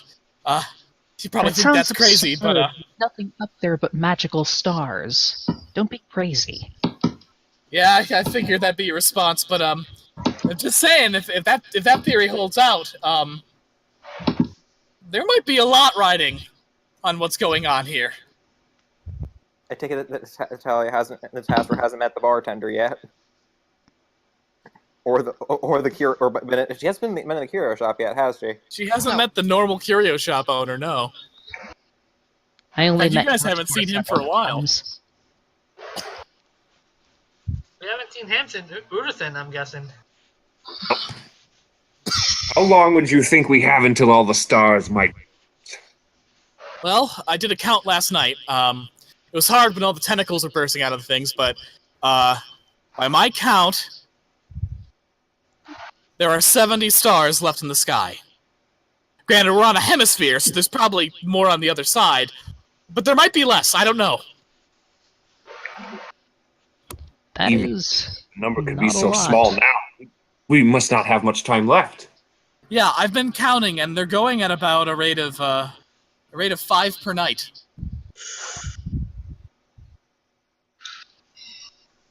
Get moving then. Of course, 2 months ago, they were going at a rate of 3, and 3 months before that, they were going at a rate of 1. So there's also the possibility that it might pick up speed. That is not reassuring. Yeah.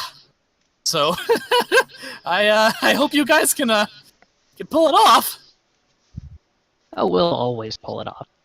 I've, by your estimates, and most generously, just 14 days left. Yeah, so here's hoping that it just hasn't worked on the other hemisphere yet, you know? That there's still a whole lot more on that side.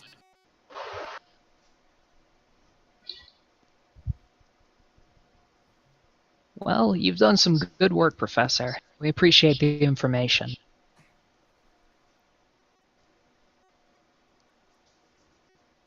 No problem.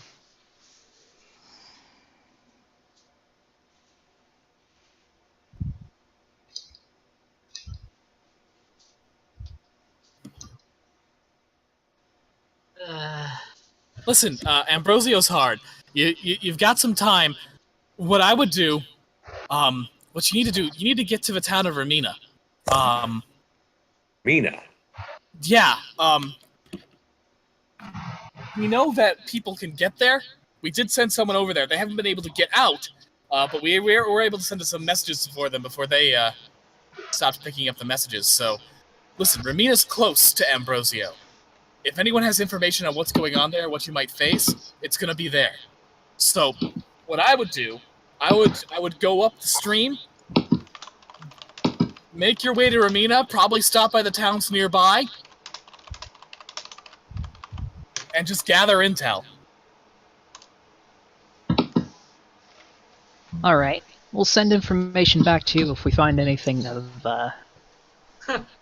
substance.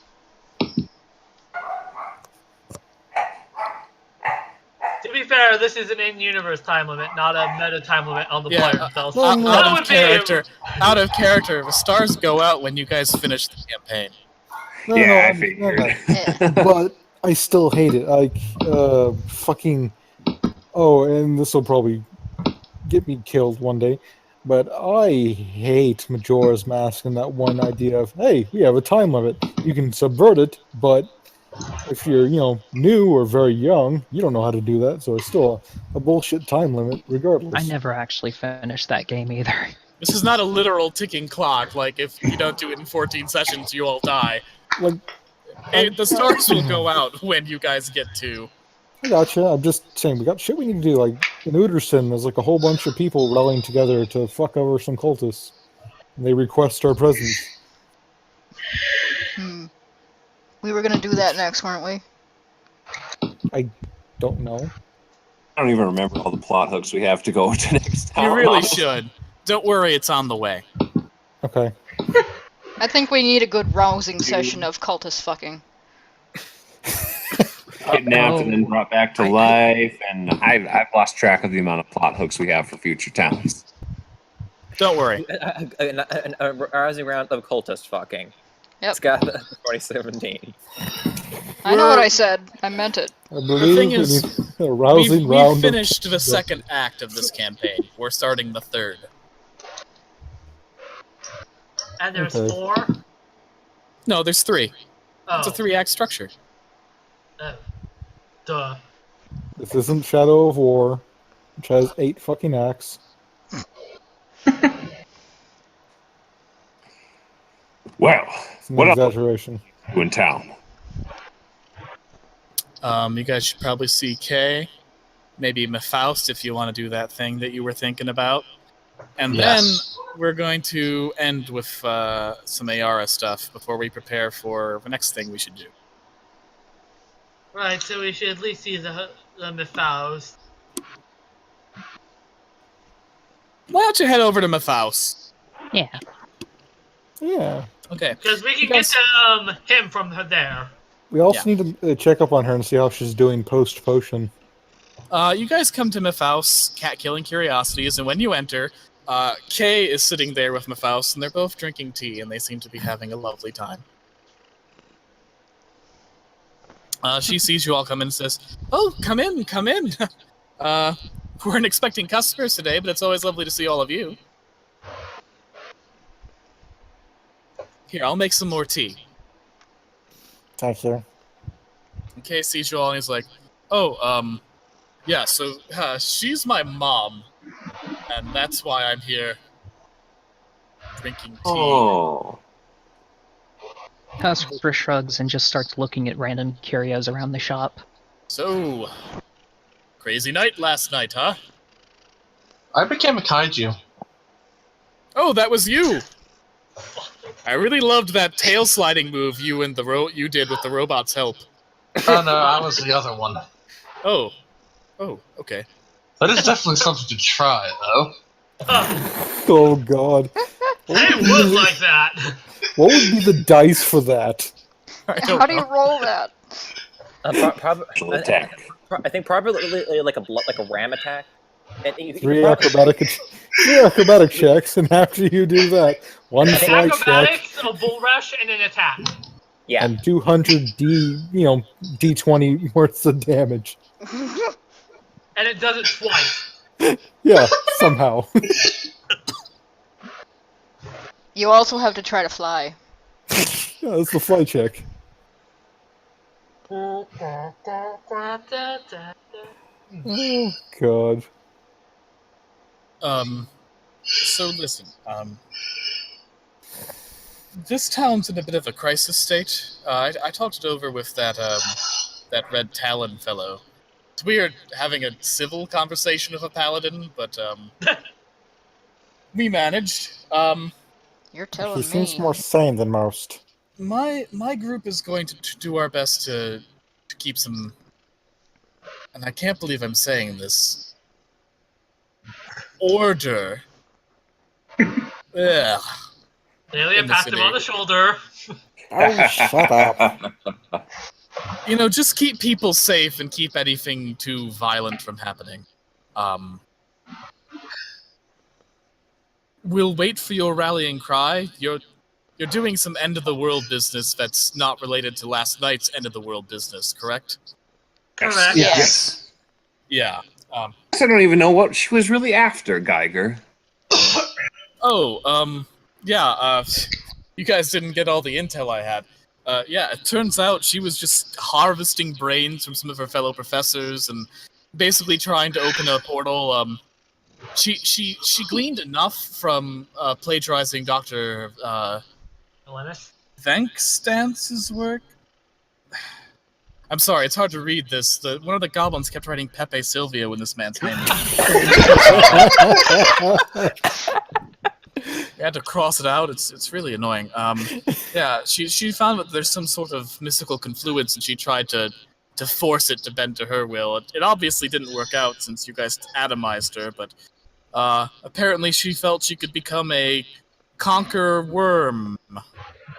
That explains that while she was shrieking about ascending. Fucking wannabe Well, gods. Seems that her plan was kind of half-baked. I don't know where the Pogomons fit into it. Those were flesh experiments. Apparently she's trying to make some sort of giant sex monster throne. Oh, okay, yeah, we fought that. Yeah. Well, no, we killed it. Was We don't like to talk about it. Pogomon. Now I feel kind of bad. It was exactly how it sounds. I died a couple of times. Well, it wasn't exactly a Pogomon. That was one of the experiments she wanted to harvest for it, but apparently someone stopped her from actually, someone stopped her agents from actually collecting all of those. No, I mean the sex throne. That's exactly what it sounds like. Good on us then. And she also wanted to make it part of some sort of prehistoric monster that may or may not exist, but that got thwarted. Some other things too. No wonder she was so mad at us when we never met her before. I guess we were screwing her plans the entire time and didn't even realize it. Glorious That's- Schadenfreude. That's just marvelous. In retrospect, I can't even remember what we were doing at the time that was so important that we didn't remember to actually look into who was doing all that stuff. You're busy killing Giovanni or Gary or Garavani. Killed Draco Mimic. He deserved it. To be fair, you've been in college this whole time. You never really think about what you're doing while you're in college. You just sort of do it. True. Those video games, I think. And then at the end, you're technically more skilled, but you're just dead inside. Damn. Faust comes out with more tea and cookies. We have an issue that you might be with. She says as she takes a bite of a sugar cookie. My friend Ayara may have something foreign in her brain. Well, that's not good. Tasser's going to take a cup of tea and just add like a pinch of catnip because she just can't get that weird taste out of her brain. I was going to try and do something I'm only just now realizing was probably very reckless of me, to try and go into her dream while she was asleep to try and figure out what the hell that thing, what it might be, and get rid of it.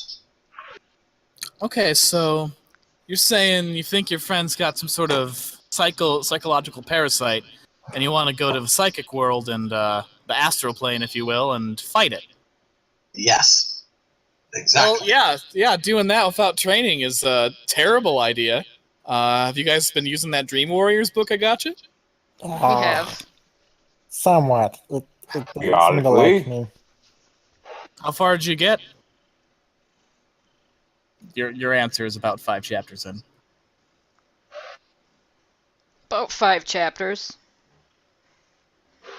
Oh, yeah, you're gonna need some help. Tell you what, you get your friend to me. I can do a nice little circle. We can all enter the astral plane together, and I can try and direct you through some things. But I'm gonna warn you, if what's wrong with your friend isn't some foreign entity, there might not be a win situation here. There could be. I did once help a girl get over her kleptomania with the astral plane, but some psychoses, they're too deeply rooted. They can't be excised. They can just be, at best, caged. And even then, cages have a tendency to break. If we rule out a foreign invader, that's still progress. At the very least, you'll get close to knowing whether or not this can be fixed.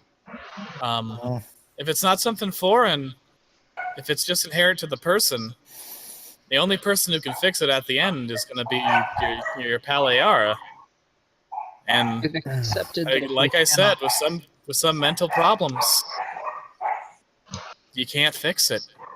It just is. That if we cannot fix this ourselves, and this is just her, we might have to use her. Might have to use her?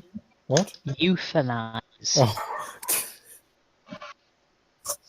Well, that's dark. We're not euthanizing Ayara. We're not euthanizing any of you. Not unless we have to. That's dark, and then takes a bite out of another sugar cookie. Yeah. How do you feel, by the way? Pretty good. A little lightheaded, sometimes. That's been going away recently, though. Remarkably more centered. Oh, good. Let's come to terms with some things.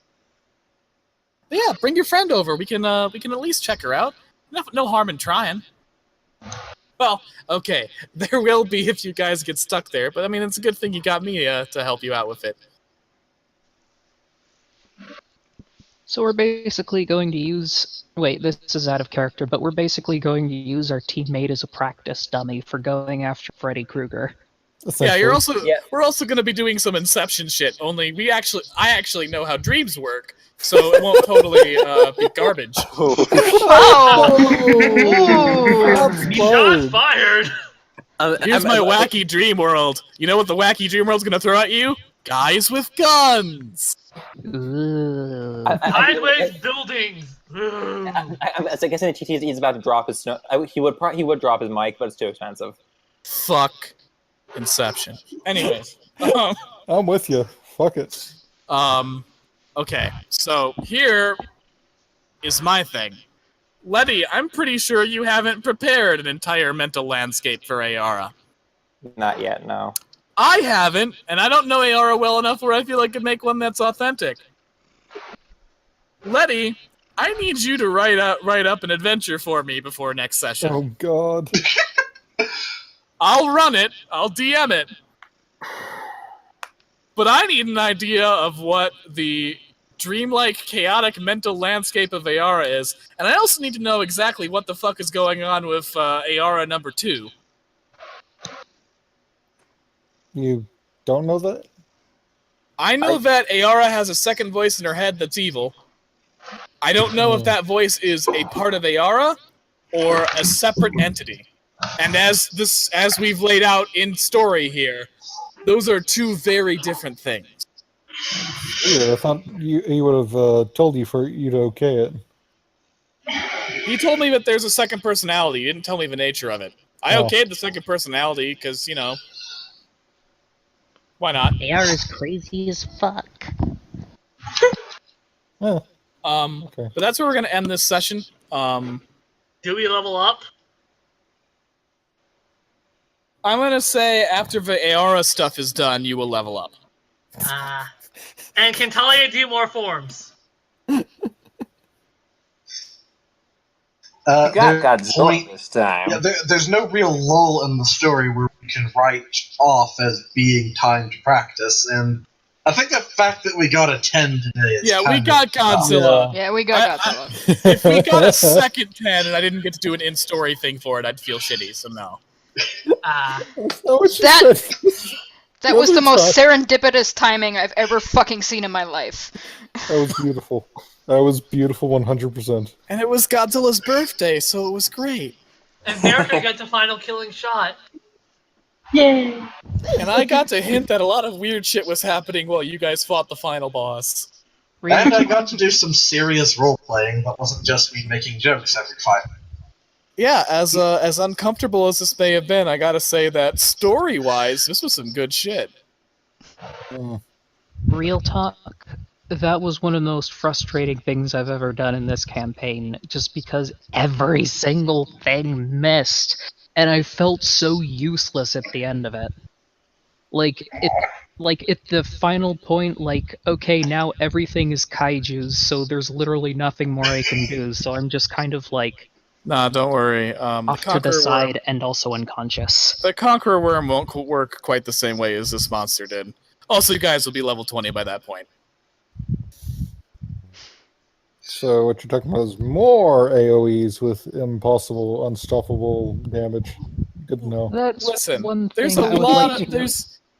There may only be 14 to 28 days between now and the end of this story in universe, but there's gonna be a lot of shit that you guys do and find during those days. Entering Frieza time. That my Sorry. What? The only reflex save I have that's worth a damn is Will, and I was purposefully buffing up Moondrop's armor class to resist stuff because I couldn't take a hit and she didn't really have all that much health, so I kind of did to shrug off damage with armor class. The problem with armor everything class, subverted that. the problem with armor class is a lot of things get past it.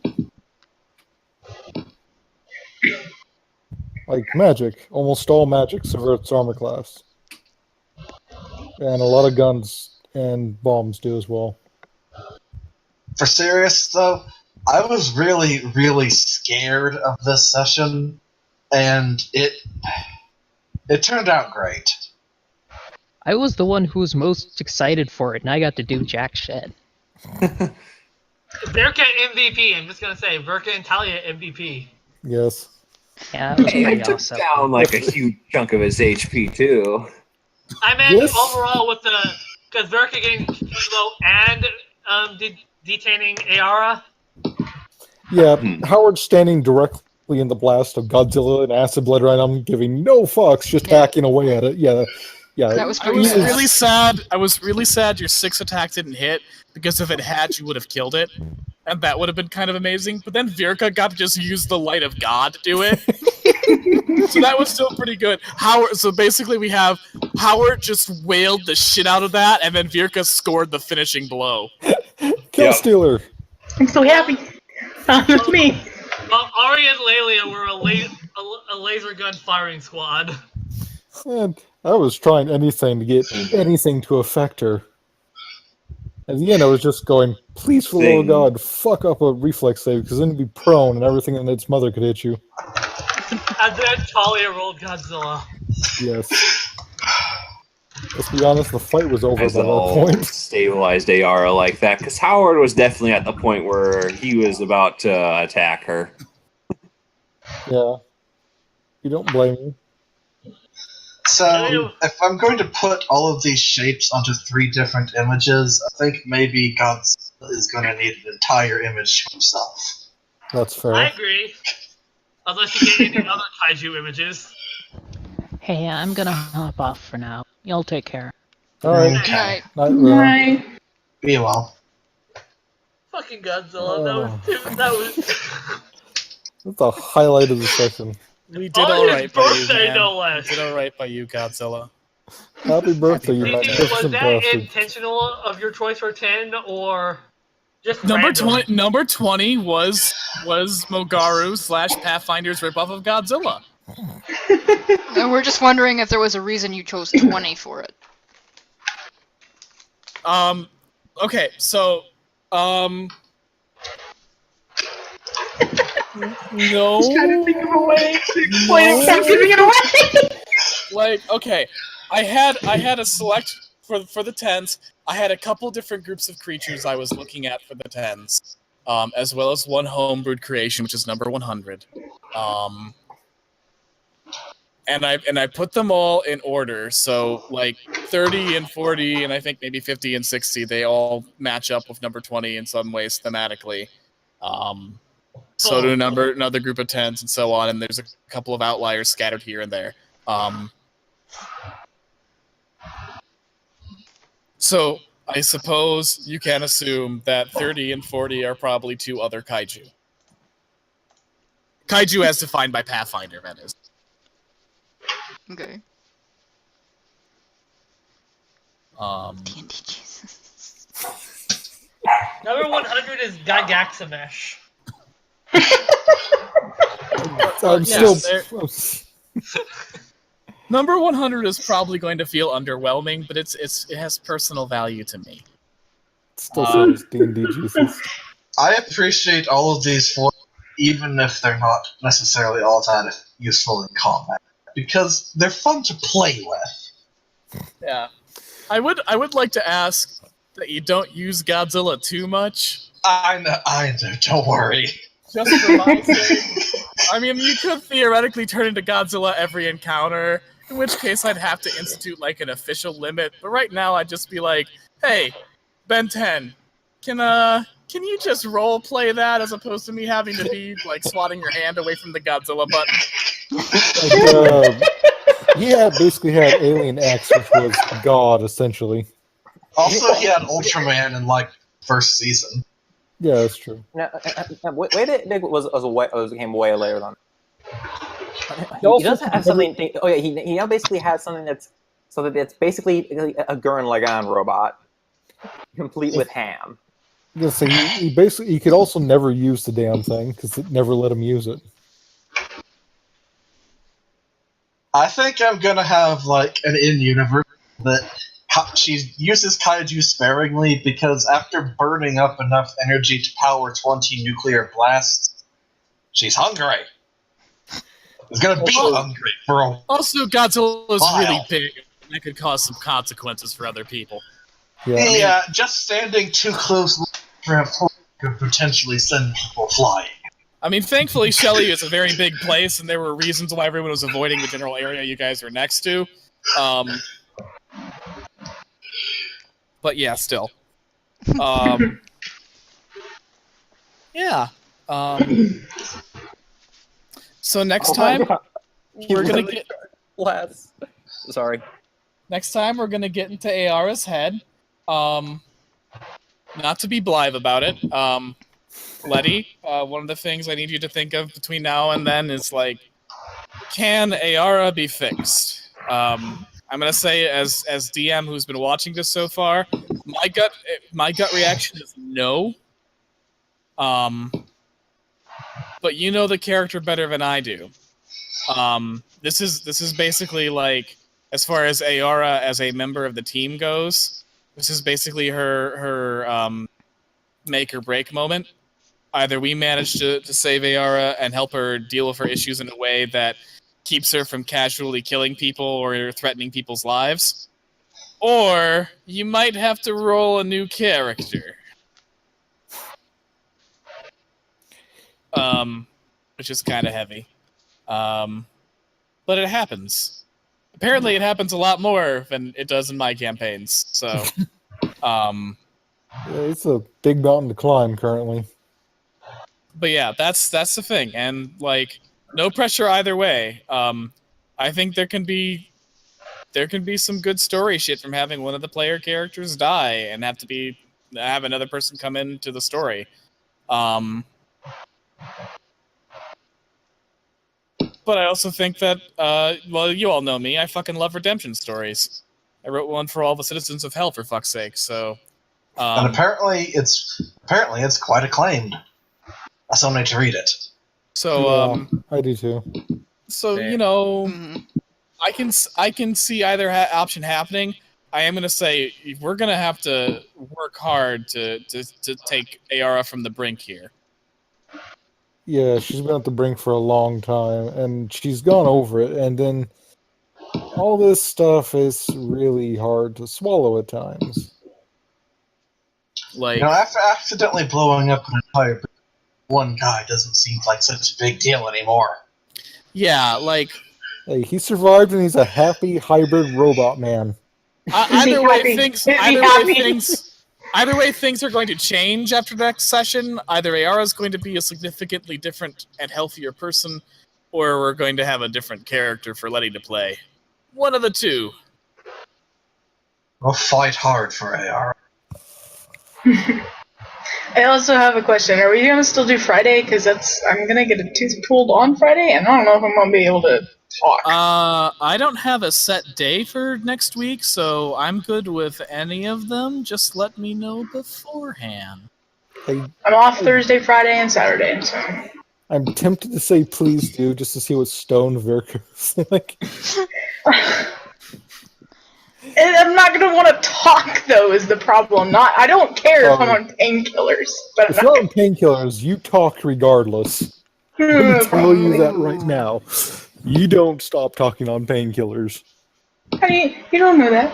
You don't know that. It's video of Howie Mandel asking, "How's my ovaries?" You don't know how I act. You take painkillers and be quiet.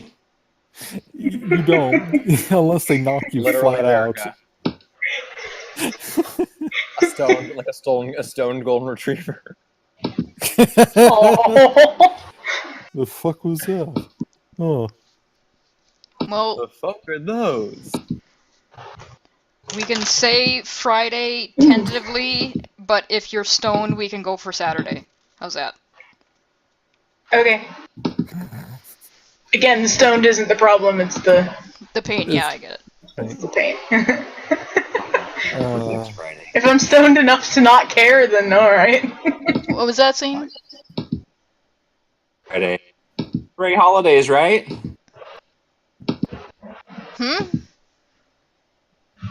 Friday, so I have the day off. Oh. Friday's a holiday? I get Saturday off. Observe it on Friday because we don't work Saturdays. Ah. Well, I get Saturday off because... Is it just animal shitpost time? Oh, yeah, it's sure, why not? Look, we need something to lighten the goddamn mood.